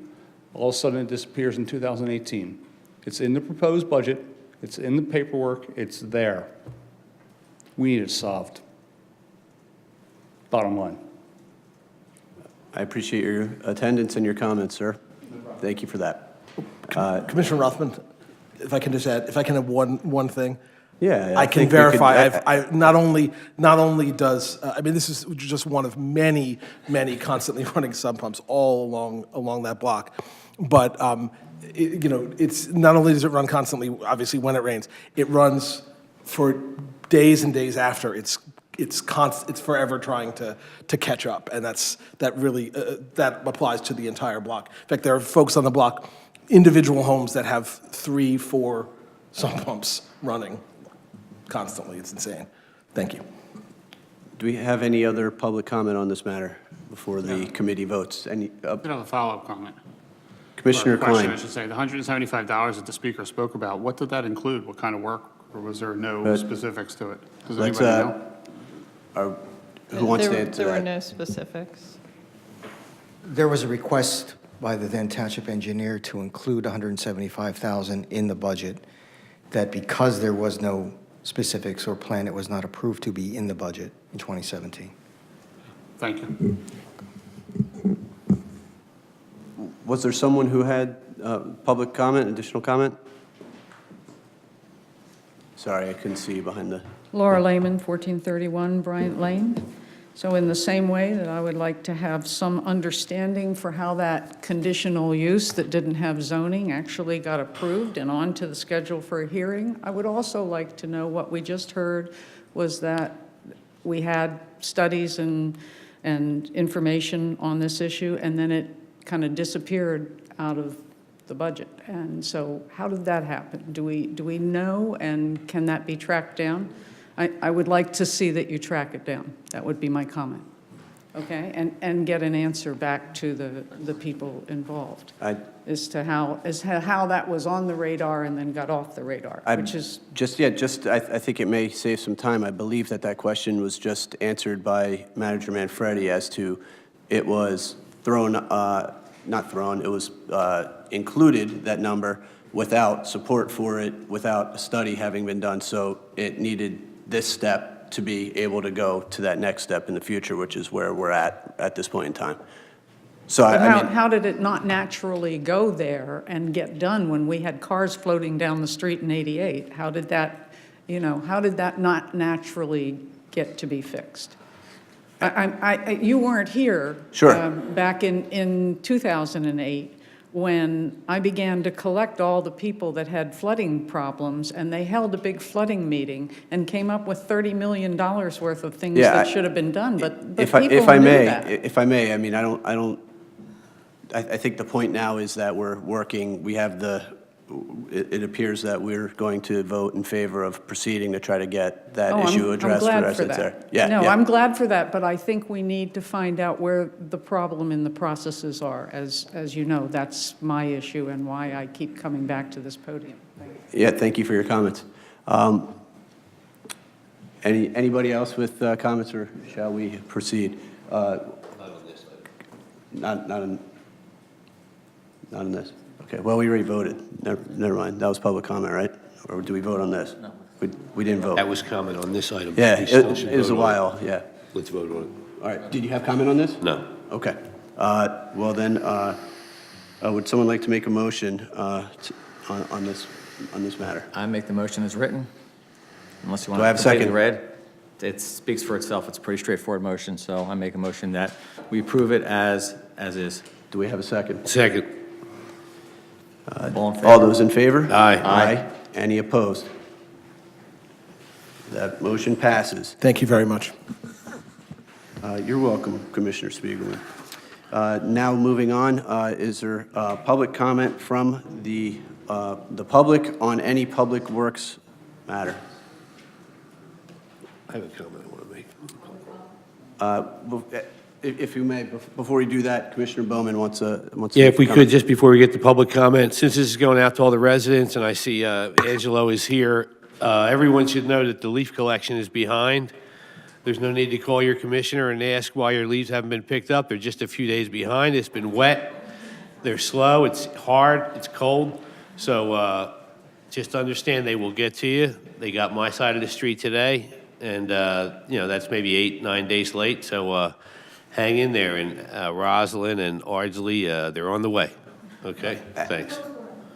Actually, if possible, Angelo, can you step up for 1 second? I think that's actually something that we can maybe nip in the bud. And my question to you would be, is it fair, a lot of us send out newsletters, how would you and your department like us to address the future movement? Well, of right this? now, we're finishing up last week's areas, so I think everything should be, the week before, be done Friday. Then next week, we'll start this past week's area, which is gonna start going faster. We have put loaders out there to grab the big piles and still coming back with the vacuums to clean everything up. So hopefully, we'll get back on track and get it done before Christmas, which we usually do, so. Okay, so it's fair to say that if we're communicating with residents that we're approximately 3 Tell or 4 them days hang in behind? there for, we might be a week late, Okay, okay? Can I ask a question? Good. yeah. Okay, so you did a great job. You came out, I think that was last week and a half ago. And the next day, some people put their leaves out to the curb, and I noticed you're not a coming lot of back. that. In every area we've been, they're putting them back out. I said, you're not coming back. You're Now, behind. we're gonna go back when we're done, everybody else, so everybody gets a fair shot. Still? Yeah, Good we'll for go you. back. We Good can't for leave you. them out there, unless it snows. Now, if we get a big snow, we're gonna make them pick them Well, up. I thought of purchasing bags, and I was going to put them on their porch, you know? But anyway. So many people put them out after us. Okay. But Angela, thank you, and thanks to your team. I know it's not not as easy as people think, so thank you for that. Thank you. We have one more question Go from ahead. Commissioner Thompson. So 2 weeks ago, we had a surprise snowstorm that I think you guys were able to get behind and clear out. Are you guys ready for the next snowstorm? Are the trucks all hooked up, ready to go? Are the plows? No. No? I shouldn't say that. Most of the trucks are, but the same trucks that are doing the leaves are also do the snow. So when we get a forecast that's predicted that's gonna be, Like next week? yeah, we'll break everything down, and that's a problem. We lose a day getting the trucks ready, so we stop picking up leaves. Then we All right. deal with the snow, then we gotta put the trucks back together to get the All right. leaves. So you lose easily 3 to 4 days on every snow event.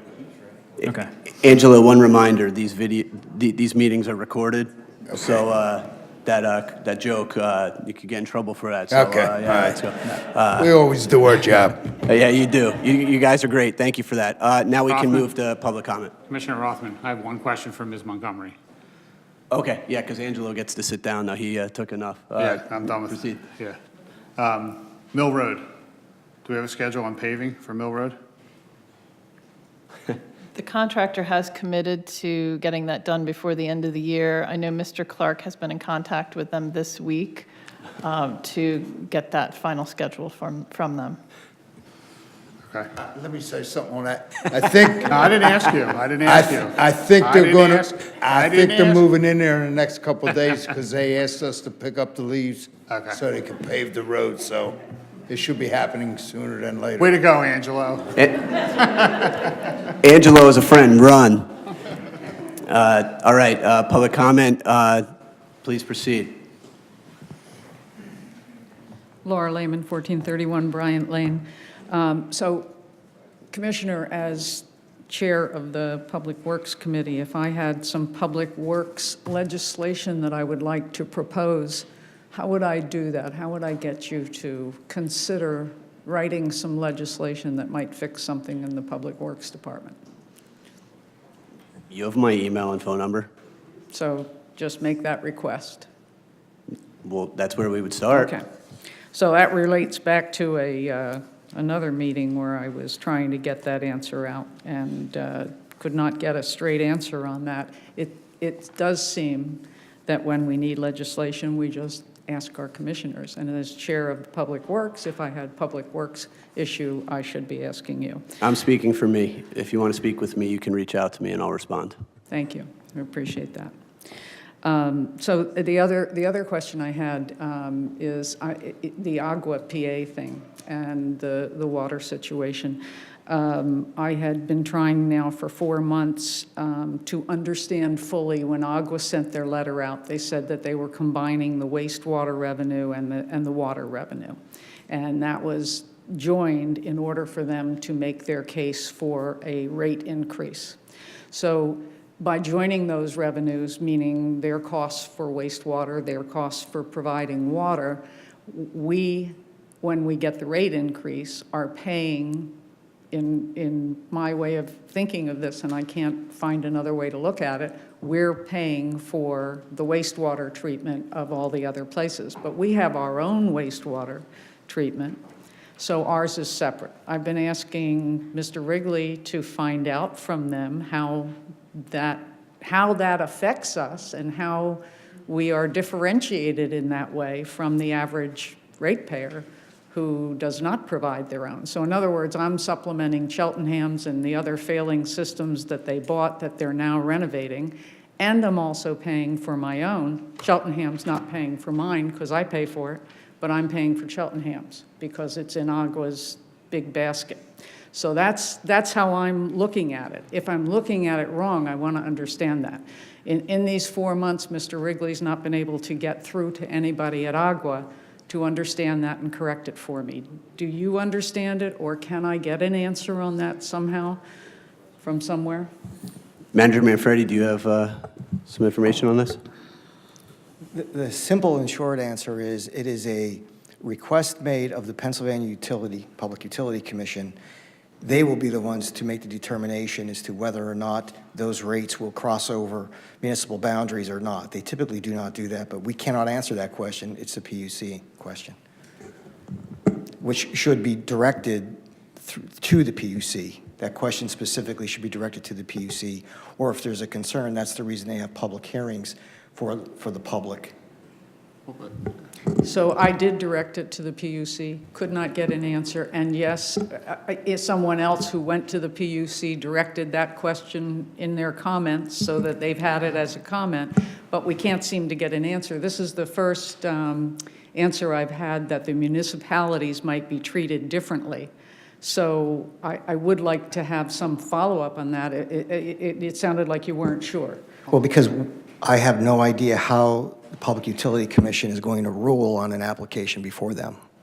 Okay, so that would be important for Abington to know, because if the Public Utility Commission decided all municipalities pay the rate increase at the same percent or whatever, then what I had just laid out would be the case. We'd be paying for ours, and we'd be paying for others. Ms. Lehman, you're making an argument that we don't know if it's going to be heard or agreed to by the Public Utility Commission. I could tell you in recent decisions, the Public Utility Commission has made very clear that they do not want all ratepayers beyond municipal borders to pay outside of those borders. So if there was some plan for them to charge Abington users for water or wastewater that is not being used by Abington users, that is not something typical. But I can't sit here and say how the PUC is going to, how they're going to vote and regulate. Well, It's just impossible. You would have to go, you should attend in Harrisburg or wherever that Public Utility Commission is, and you should make your arguments to them. They are the ones who render those decisions. So we did make those arguments, So you went to the hearings. I didn't, but somebody else went Then with that information. then the PUC would give whatever weight to whoever in making their decision. Well, I think the weight from the township would be the greatest. So I know you sent a letter, and perhaps I could get a copy of that letter that you sent and see if it was in there. If that's the case, let's look into it, and we can get that to you. All right, thank you. Yep. Appreciate it. Yeah, We have comments from commissioners. Yeah, I wanted to clarify something. So Agua's only request was for their water fees, correct? Because Agua's not requesting anything on public sewer, because the public sewer is individual to the municipalities in which they own systems, correct?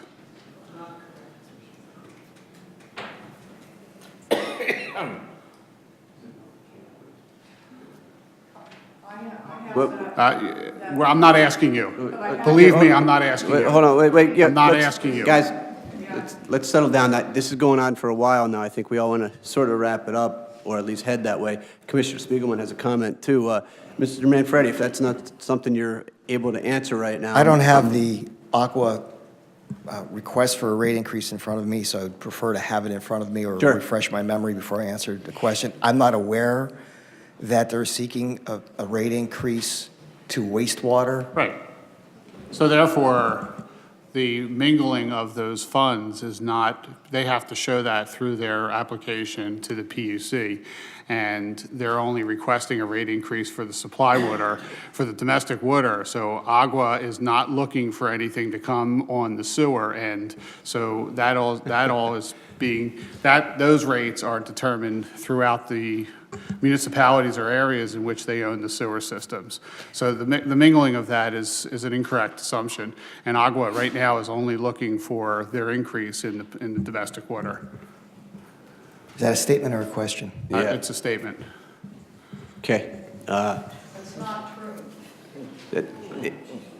I guess we'll have to look into whether that's accurate or not. We can talk about that later. I'm not taking sides on who's right or wrong here. Commissioner Spiegelman. Just very briefly.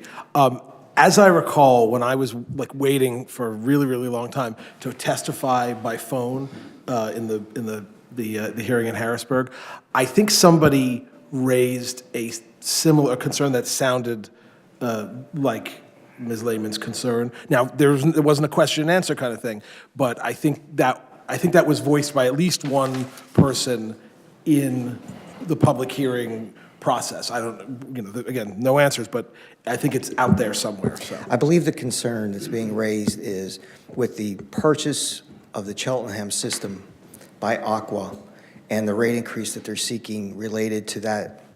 Is that going to result in increased rate hikes to Abington? I can't give you that answer this evening without analyzing it. But I could tell you the decision as to whatever happens with those rates rests with the PUC. And in recent decisions, not that long ago, the PUC did not allow Aqua to charge all of their residents. They made it focused to the users. But I can't say how the PUC is going to vote. Duly noted. I think it's fair to say that if we find out that we're being charged for something that we shouldn't be, that we're we're going to fight against that. With that said, are there any other public comments? If not, do we have a motion to adjourn? Motion made. Second? Second.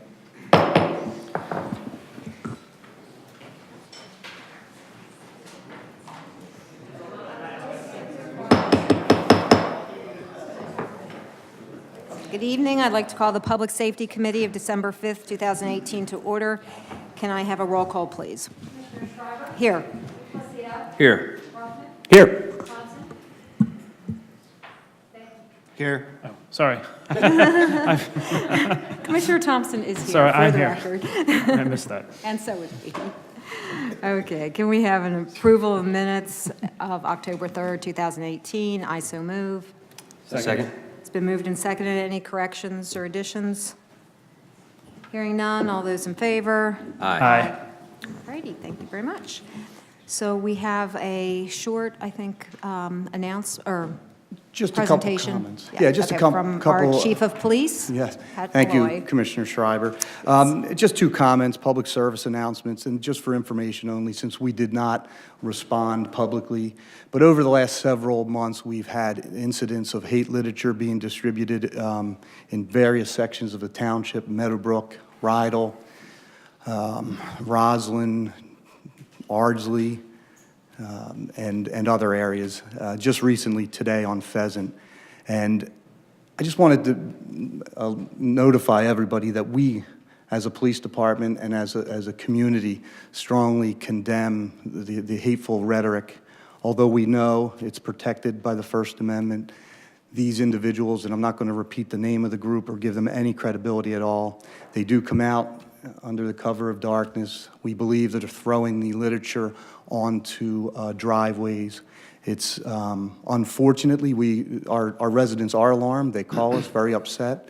They see it as a threat, and I can understand that. So it's difficult for us as officers to go out there wanting to protect and serve and cite these individuals. But as difficult as it is, we really don't have the ability to do that. They're targeting communities who have historically been targeted in the past, and we just want you to know that we are aware of it. Our officers have gone sort of beyond the call to make sure that we were proactive and try to collect some of that literature ahead of time. And right now we're telling residents, if you do receive that literature, is to the best that you can to just discard it. Some are taking photos and sending it in. But if there's anything on that literature where it is threatening or where it does cross the line to ethnic intimidation or otherwise we catch people on the property at nighttime, there would be things that we could do about it. But as of right now, I can tell you I talked to other municipalities, other law enforcement agencies, every law enforcement agency that tried to figure out some way of passing an ordinance to go after them for littering. It just backfired, where the ACLU went after the police department. They just have had no success. But I just wanted to stand together and strongly condemn that type of rhetoric and hateful language. The other thing in the news, did you want to comment? Okay. I'll comment after you're done. Okay.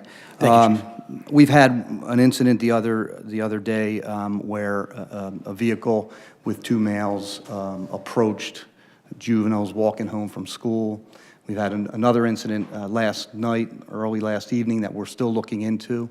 While we're trying to verify the intent and/or identify those involved in this, we just thought this would be an opportunity for parents to talk to their children, to review those safety measures that you need to take when walking home from school, the stranger danger, never to approach a stranger, especially a stranger in a vehicle, and just take time. We're asking the community to spend some time, and I know the school district and Dr. Fetcher and Lieutenant Fink are speaking as we speak about another incident that may or may not have occurred. We're trying to figure whether that one out before we put it out to the public. So that's all I have, Commissioner. I'm not on here. Okay. Is that? That's all, yes. Commissioner.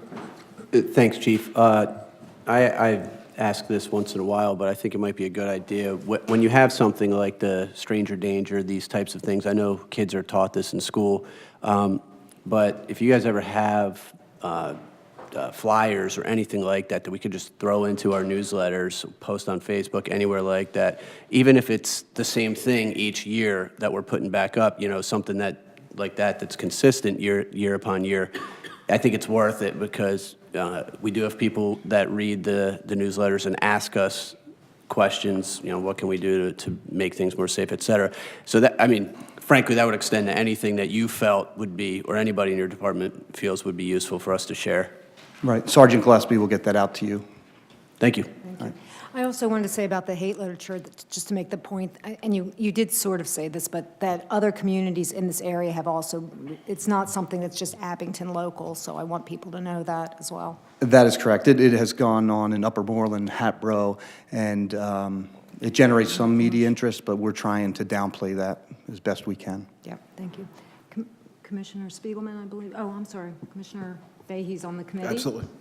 A bit of a lighter topic. I've been seeing on social media Make It a Blue holiday. It's some contest being run by the police department. Can you tell me a little bit more about that? Yes. I'm going to bring Lieutenant Porter up for this, since it was one of his ideas. Good evening, Commissioners. The idea behind that is we've had some interest where families, and we thought some families would be interested if they would like a police officer to stop by on Christmas morning or anytime during the holidays, that if they post, share, like something that we have on our Facebook or our social media pages, we'll enter them into a drawing, and then those officers working that day, most likely Christmas Day, would stop by and pay a visit to the family, introduce themselves to the children, perhaps we give them some stickers, some things like that. So some families that aren't as fortunate and may not have that time to spend with their children or spend maybe on gifts or for whatever reason, maybe they're a fan of law enforcement, that we would be able to come out there and spend a few minutes with their family at their house. Certainly we don't expect dinner or anything like that, but we've received some interest in that, and just thought it'd be something nice to do for the residents of the community as a service to them, and just to thank them for supporting us and supporting the township in general, and following us on social media and staying in tune to what's going on in the community. Thank you. Yes. Commissioner Thompson. Thank you. Over the past couple of months, there's been a lot of publicity around people running the stop signs on school buses. Are we doing anything to combat that, enforce that a little bit better? And Lieutenant Porter, he just had a meeting today with our social media team. We're going to be doing a social media public service announcement, a video. You will see a few officers in stopping a vehicle that passes a school bus with children involved. We did have an enforcement month last month. Officer Freed was the point person on that. But yes, we are trying to raise consciousness where it comes to this passing of school buses. Okay. Do you know how many tickets were issued in the enforcement last month? One. Since then, we have issued, that was just specifically for that enforcement detail, but since then, we've issued a few more than that. But as you know, that's a difficult situation to enforce. We can't be at every bus stop and every location when they're stopping, but we do appreciate the public's input and the residents when they call. And I have to give credit to the personnel, the bus drivers themselves, of them notifying us when they see a violation, and there are some requirements that they must notify us within a certain period of time so that we can follow up on that. So again, we encourage the parents to let us know, and we encourage the bus drivers, and they've been doing an exceptional job letting us know when there's violations. But as Chief Malloy mentioned, our social media campaign, we're going to work on something this week to try to bring more comprehensive awareness to the entire township for the residents, because some are confused exactly what they need to do, when they need to do it. And we're working closely with Ashley Knuckles on the township side, and she's been a great help with us as far as doing that. So we hope to develop something very nice and very comprehensive that we can put out that we've seen on nobody else's social media or township websites to this point in this area for sure. Okay. Thank you. Commissioner Spiegelman. Thank you, Commissioner Schreiber. I just want to say, I know on that topic that Commissioner Thompson raised, the recent very visible enforcement and busting of multiple perpetrators on the Tyson, Trotter, Easton area was much appreciated. Feel free to have a beat officer just live there, because that's a lot of chronic miscreants there. Bring things back to that topic of the hate literature. This is a question I've gotten from a number of residents, and it's a question maybe as much for our solicitor as for law enforcement. But in those cases where it seems that literature was targeted for delivery to specific areas and even specific houses to make sure that it was seen by members of certain racial or ethnic groups, does that, at what point does that, or does it at all, cross the line into ethnic intimidation? When people are going out of their way, and we all know, I mean, people have gone, it looks as if in some cases, again, not only in our township, but people have gone out of their way to target African-American neighborhoods and households, Jewish neighborhoods and households. Where is that line where it's clear, all right, this is ethnic intimidation?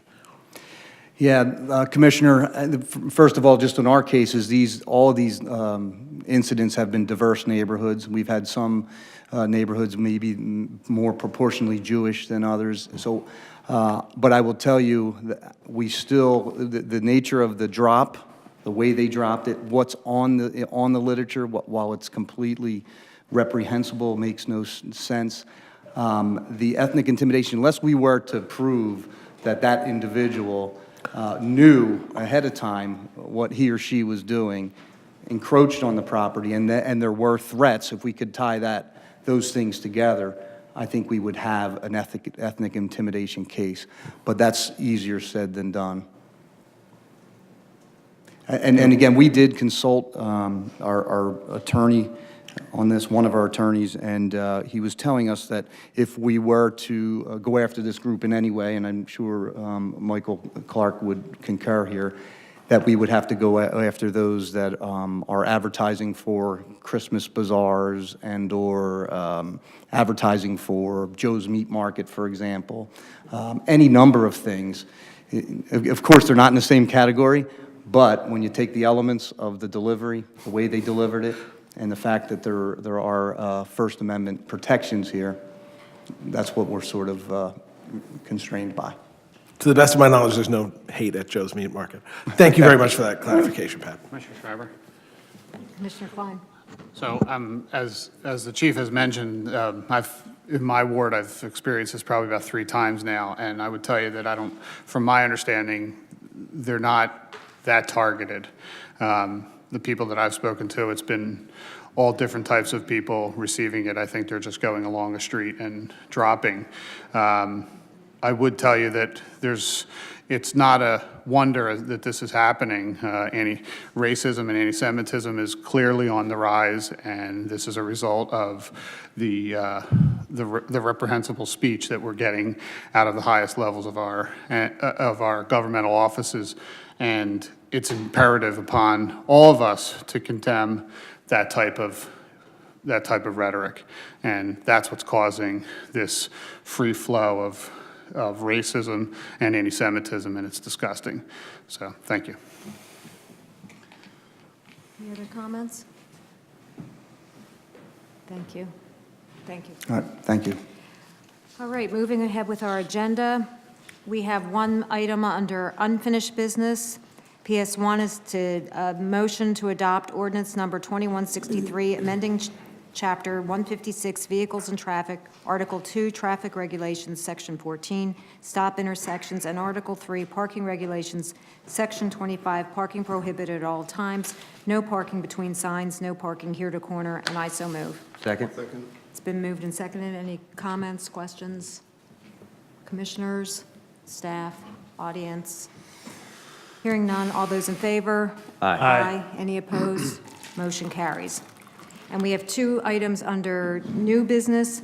PS2 is to consider a motion to, it's actually a motion, to promote Sergeant Thomas Scott to the rank of probationary lieutenant effective December 14th, 2018, provided he successfully completes the remaining portions of the promotional process, and I so move. Second. It's been moved and seconded. Any comments from commissioners?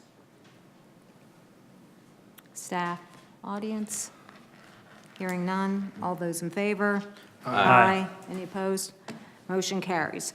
PS3 is to consider a motion accepting a grant award from the Bureau of Highway Safety and Traffic Engineering in the amount of $120,000 for sobriety checkpoints and roving patrols, with the township's matching portion not to exceed $1,200, and I so move. Seconded. It's been moved and seconded. Any comments from commissioners? Commissioner Behe. Chief, didn't we just approve a grant for sobriety checkpoints? We did. And this is a roving patrol grant.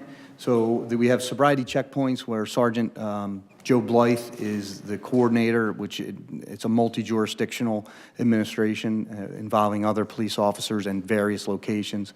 This grant is just for our township, and it involves roving patrols, usually on the days before holidays, the day before Thanksgiving, you know, those type of high incidents of DUI crashes. Okay, thank you. And when you say roving patrols, what exactly does that mean, or patrols? These will be officers out there in unmarked patrol vehicles during the later hours of the evening, usually after the bars are closing or in the, later evening hours. Okay, thanks. Anybody else?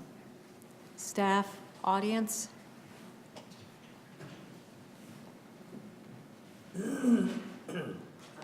Please state your name and address for the record, please. 3 minutes. Good evening, Khaki Evans on Lindsay Lane in Rydell. Chief, I'm really happy to hear your remarks, and I think that's very important. I wasn't... Can I just, I'm sorry, can I just interrupt you for 1 second? Sure. We're talking about the sobriety checkpoint. Oh. We're not quite up to I thought public we were comment, so we'll public get to you in 1 second. I'm sorry, I thought No, you that's said okay. public. I thought we We were- didn't vote yet. Just have a seat there, and I'll call you right back up. Okay, any other comments on PS3? Hearing none, all those in favor? Aye. Aye. Any opposed? Motion carries. Now we will open the floor up for public comment. Please continue. Continue. I'm very heartened to hear your comments, and thank you for keeping track of it. I happened to be at an ACT meeting a couple of months ago where I brought up what's very disgusting to all of us. And I was told by, I think it was the co-chair of ACT, that we know who's doing it. It's a young guy on a bicycle. I happen to, a very close friend of mine is one of the people who did receive a flyer on September 11th. I'd like to recommend, because I think with the No Place for Hate or the rapid response team, whenever there's a problem and you sit down, both parties, obviously in this case you can't, but my friend who did deliver a flyer, she said she never got a response back. So I'll send you an email, and maybe that's an opportunity for improvement. Thank you, Commissioner Klein. I mean, I honestly, I'm afraid to actually get up here and give my address because I live in a multi-racial household, and sure, we can't be intimidated, but I'd like to think maybe there are ways that we can take the high road. And I shared with the ACT audience, or that ACT meeting, that I was at a restaurant downtown, and a fellow walked in with a Charlie Manson hoodie on. And I actually did find a way to talk to him, but I'm wondering if there's ways that we could have training with community groups. I need to be trained on how to deal with this, and it ended up okay, but I think that's an opportunity. Good idea. And perhaps, I'm very proud that we are Pennsylvania's one of the first No Place for Hate communities. I looked online, and I know that Penn State Abington renewed their pledge in the spring of 2017, and maybe that's a positive way to deal with it, because one of the tenets in redoing their pledge is to support victims or people who've been targeted, and I'm not sure if people have been targeted, but I'll send you guys an email about that, okay? I want to thank you all as a team. Thank you so much on behalf of the Environmental Advisory Council, since it's the last committee meetings of the year, for passing the 100% renewable energy or renewable. That was a huge step. We're just absolutely thrilled doing cartwheels. I want to thank the finance people, and especially the Budget Committee for doing that. That's just something huge. So I want you to look at the EAC as a wonderful resource as you end your committee meetings. We are on our next meeting on December the 12th. We're going to be doing some planning and some priorities. If there are some things that you'd like us to look at, one of the things I'm going to recommend to our EAC is that we looked at building codes. For instance, Philadelphia passed the, I think it's the 2017 International Building Code, where it has energy efficiency increases for of 30% for buildings, just things like that we want to look at, or anything to enhance the health and welfare of the community. Commissioner or President Luker, you got a letter from the U.S. Green Building Council that, if you all should know, that we are in our Star Community certification, that's merged with the U.S. Green Building Councils. There's a Lead for Communities and Lead for Cities program. We're going to be pursuing that in 2020, so now's the time to plan, see what we can glean out of that for planning. But also, you know, we have some visions of really becoming a truly green and leading a sustainable community. I mean, we got this letter where it says to you, President Luker, that we are to be recognized as leading in national sustainability. So I want to thank all of you, because what you did for the 100% renewable, I mean, when I told the people at STAR, who are now part of the U.S. Green Building Council, they said that's a huge deal. And that really is a huge deal. So thank you. You have vision. There are many ways that we can keep building on this. And, you know, please use the EAC for issues that you think will help your constituents.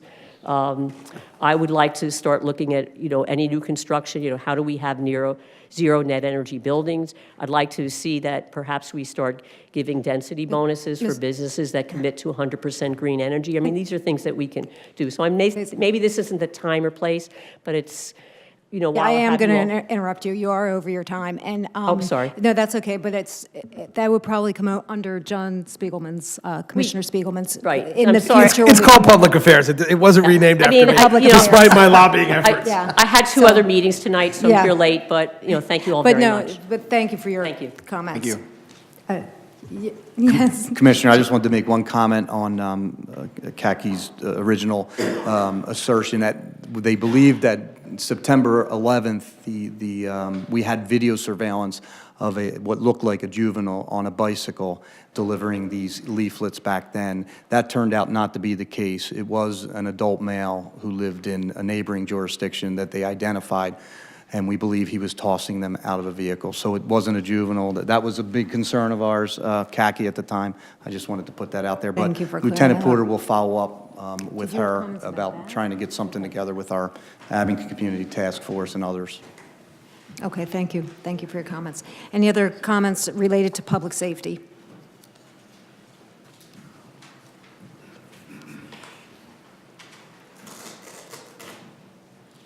Laura Lehman, 1431 Bryant Lane, so nothing I say is going to be a surprise because I sent you an email. And I don't know if you'd like to start with an apology, and I can forego going through the things that were in it. You have 3 minutes. Okay. Game on. Well, I don't have anything to apologize for, so you have 3 minutes. Actually, you do. So let me explain what you do have to apologize for. So no, I didn't go to your website and not get through. That was not true. I actually have been emailing you at an email that you used to email something back to me. And so it also was not true that you said at one point that I didn't put anything in writing. Okay, not only have you had it in writing, go back through your archives. I went back through and found right away, okay, but also you've had certified letters with things in writing that were serious safety issues, and they were not dealt with. And what you do when I come up here and you leave me this avenue only to talk about them and try to cut me off as quick as you can. 3 minutes up, your time is up, we have a safety issue, we're done, okay? That is such a disservice to the residents in this township, some of whom I believe are in danger now because of things that were done earlier, under your watch, and being told and being written to about these things. I just found out that Mr. Schramm in the fire department, who's an administrator there, doesn't even know what was in the letter about the fire marshal and the assistant fire marshal. And he just put on a presentation praising the leadership. But that doesn't match with the facts that were in that letter, and they're all facts. Papers could be produced to show all of them, and they were serious concerns that put people's lives in danger. So there are some apologies owed here, big time, Commissioner Schreiber, and I honestly would like to ask anybody who deals with safety issues in this manner okay, I just saw you smile there, who deals with safety issues in this manner, to step down. You don't belong in public service if this is how you decide that it should be handled. We have serious issues that were ignored. That's what caused the grand jury investigation. That's what caused plenty of other things as well, lawsuits that out the wazoo, all paid for by the taxpayer. And this has to change in this township. So I would ask you to step down unless you're going to be concerned about what I'm telling you now, that there are still safety concerns and we need to deal with them. And we should be standing side by side and dealing with them together. But we're clearly not. So an apology is owed. Thank you for your time. Any other comments? Hearing none, we are going to adjourn this meeting. So moved. Second. Thank you. Huh? Hey. Start. It's my pleasure to call to order the December 5th, 2018 Township of Abington Public Affairs Committee meeting. And can we start with the roll call? Here. Here. Here. Everybody's here. Next, let's consider the approval of the minutes. I make a motion to approve the minutes of the October 3rd, 2018 Public Affairs Committee meeting, and I so move. Any corrections, additions, subtractions? Hearing none, all those in favor? Aye. All right, minutes are approved. I don't think we have any presentations. Do we have any presentations? We have no presentations. Look at how quickly this is going, Commissioner Gillespie.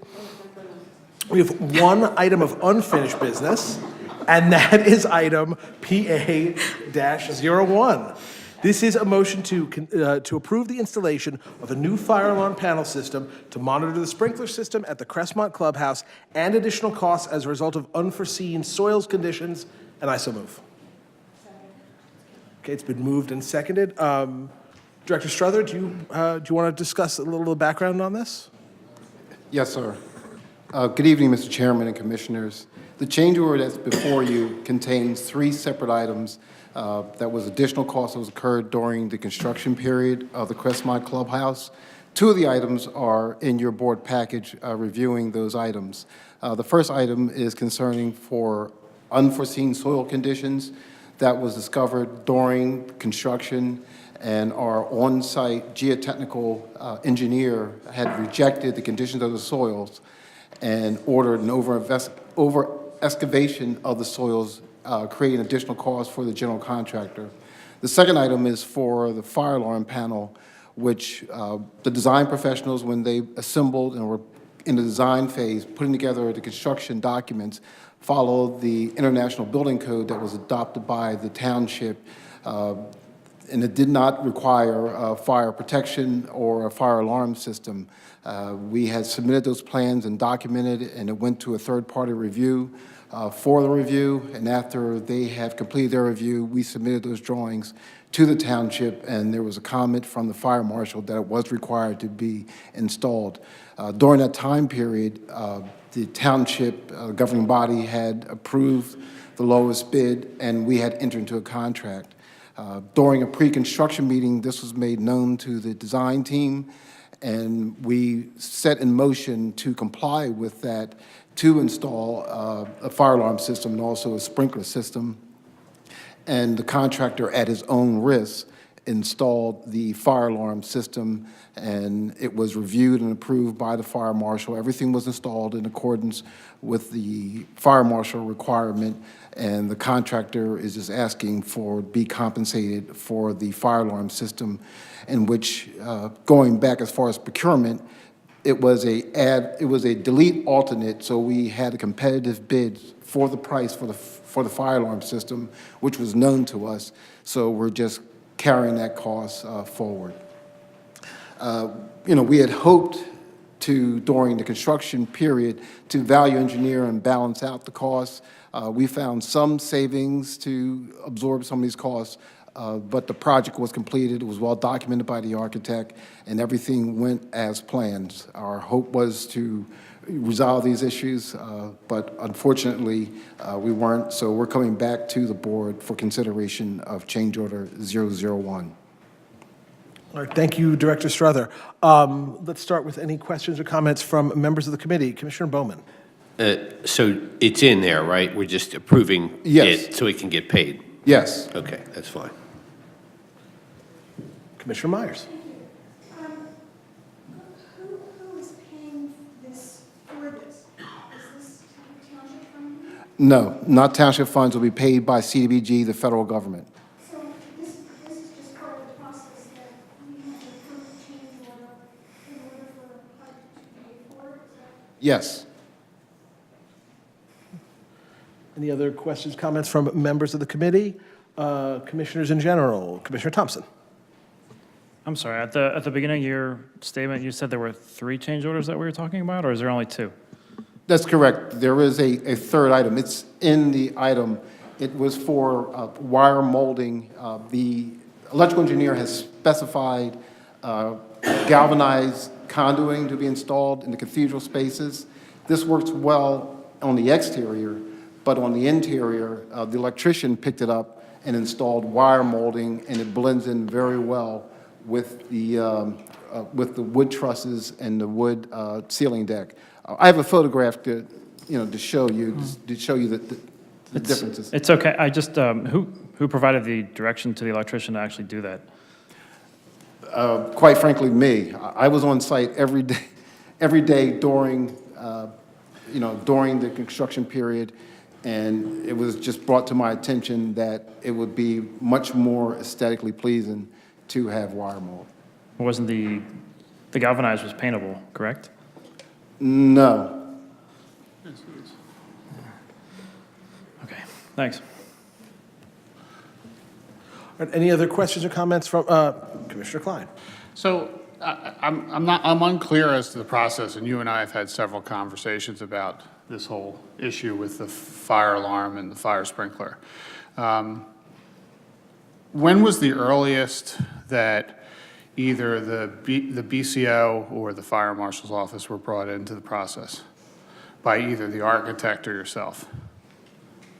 Well, there was a formal pre-construction meeting on April 24th, but prior to that, there were informal conversations with the BCO about the project. And I think this may have happened as early when we went through land development phase to talk about the project, but it wasn't in great depth about the particulars or the requirements of the township. So at that time, the BCO did not bring up any superseding ordinances that the architect needed to follow?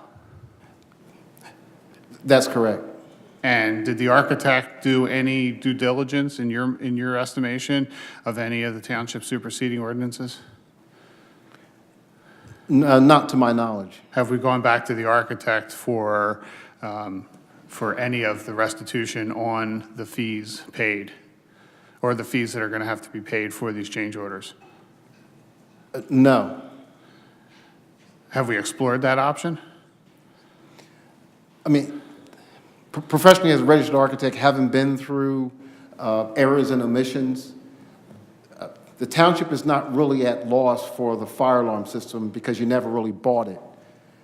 Where errors or omissions come in is that if there's something that has to be installed inside the wall, you install that device that was missed, and what the architect is responsible, will be responsible for is the cure, to open up the wall and then close the wall back, but not paying for the device because you never paid for the device. I guess my bigger concern is this was a township project, and staff was involved in some way, shape, or form with this project, and everybody is in similar or close proximity offices. How does something like this get missed and not put together? I mean, and how does the BCO not not make sure that the information is being handled and being given to either yourself or the architects of things that have to be considered prior to getting too far down the road. Commissioner, I can't speak for another department's practices. I can only say what my involvement, my department handled, and how we administered the project. Right.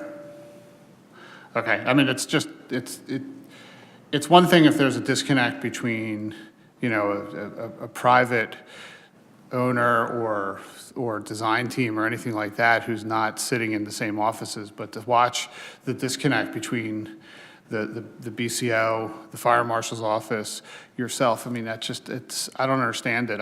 That's been my biggest trouble here in trying to understand how this occurred. So I'm bewildered that this occurred like this, so. Commissioner Thompson. Just for clarification's sake, so this is an omission.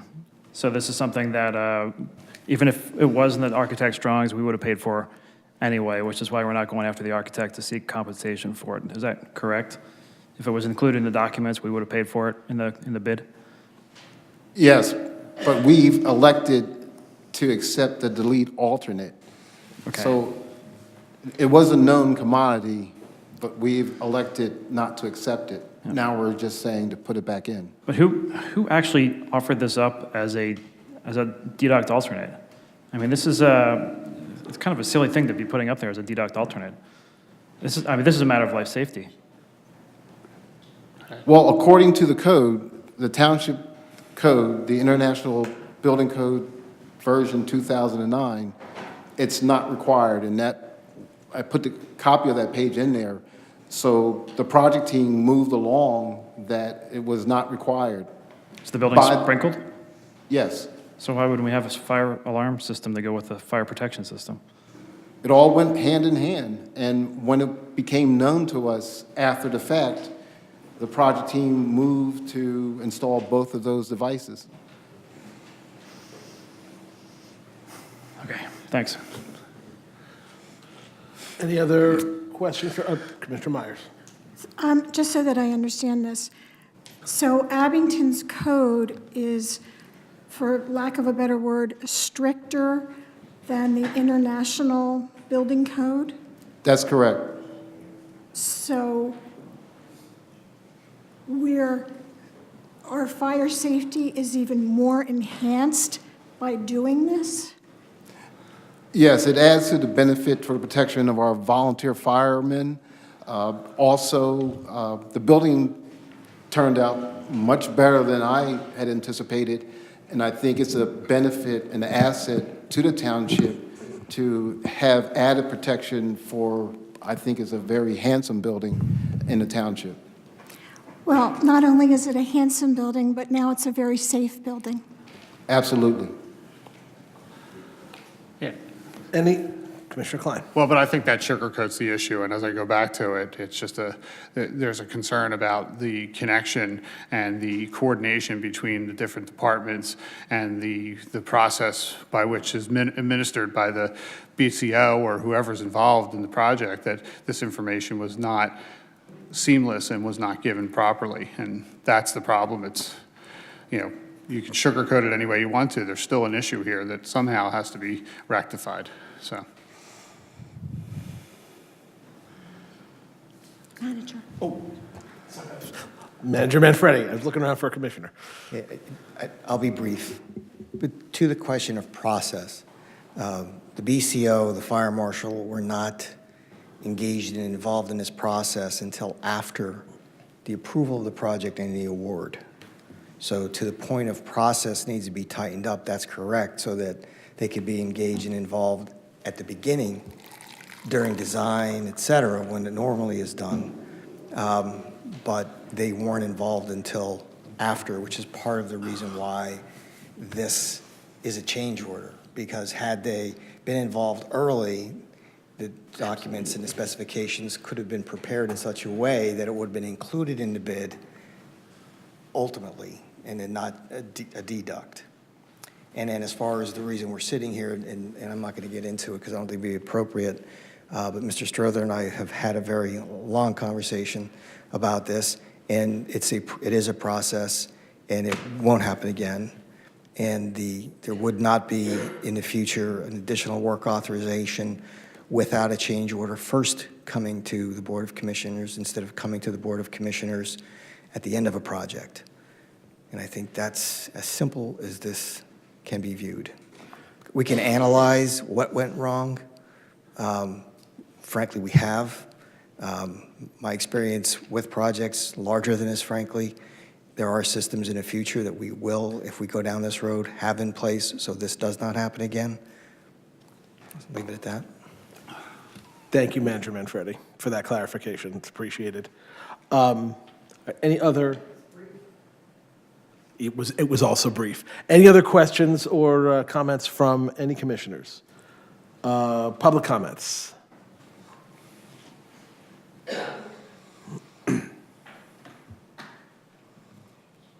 Laura Lehman, 1431 Bryant Lane. A couple of things. So first of all, I think that $1.6 million and now perhaps more price tag that was on this is, as we've discussed before, unbelievably outrageous. Somebody was making an incredible profit on that. And I understand that they were using things like heater systems that would be used for giant buildings, and we had basically one room and a porch and a kitchen and a bathroom. So it's a huge concern to me to see a project that is this much overpriced already actually go into overtime.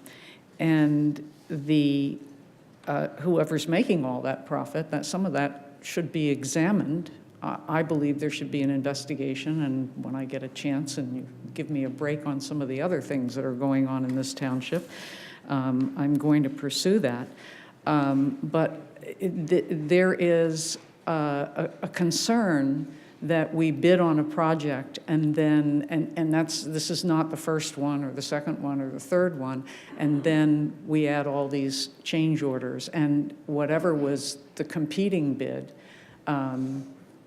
you know, that's how we get around it. We add the things in later. And so the issue with the fire alarm, I'm pleased to hear what Commissioner Klein said, because I do think there seems to have been a disconnect. I'm shocked to hear Commissioner Klein say that, because we just had a major project that he was in charge in that had nothing but disconnects on those issues, on the fire alarms, on the sprinklers, on every single phase of the project. So I am shocked to hear that. But yes, there is a real problem when we have that kind of disconnect, when it doesn't come before the board right away, when there's a problem, you know, as in the future there's going to be. But this project now is a different price than when it was bid. So a different bidder might have had that project. And I can't understand, with soils would be so important, what you're digging into and what you're going to find, why that was not studied before they started, why we're paying for, we have a different kind of soil there, so now it's going to cost a lot more. How would you do a project like that and not test what the soils were? So I don't understand that part of it either. But I do think there was a huge profit made, and I do think we should go back and get the whole thing rectified from the people that made such a profit. Thank you. Thank you for your comments. If there's any further, I apologize, Mr. Chairman, but I just want it understood. Was there a mistake made here? Small, and yes. But Mr. Strother managed a $1.6 million project, community development block grant. The federal government and the Commonwealth will be looking very closely and doing their own audit. And I just don't want the public to think that there was anything done wrong here by Mr. Strother or anyone, that there was any malfeasance, misfeasance, nonfeasance. That is not the case. This is a very simple matter of additional work not going through prior to the work being done on three very small matters. So I don't want this to turn into something that isn't investigations. And as far as profit, my understanding was it was a public bid, It was awarded publicly. It is what it is. And my guess is the company that did this is a for-profit company. Thank you, Mr. Manfredi. If there are no further public comments, we have a motion, so let us go ahead and vote. All those in favor? Aye. Aye. Opposed? All right, PA 1 passes. Our second and final item is new business, PA 02.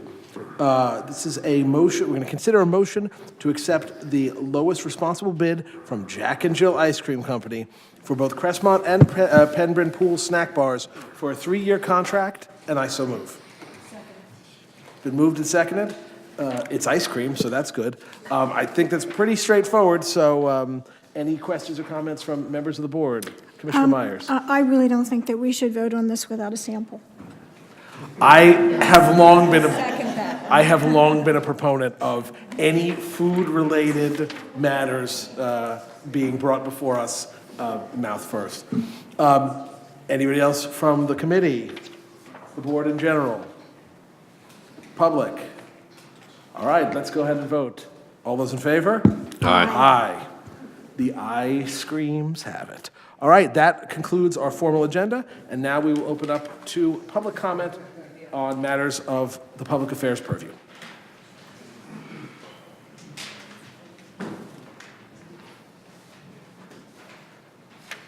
All I can think about is ice cream right now.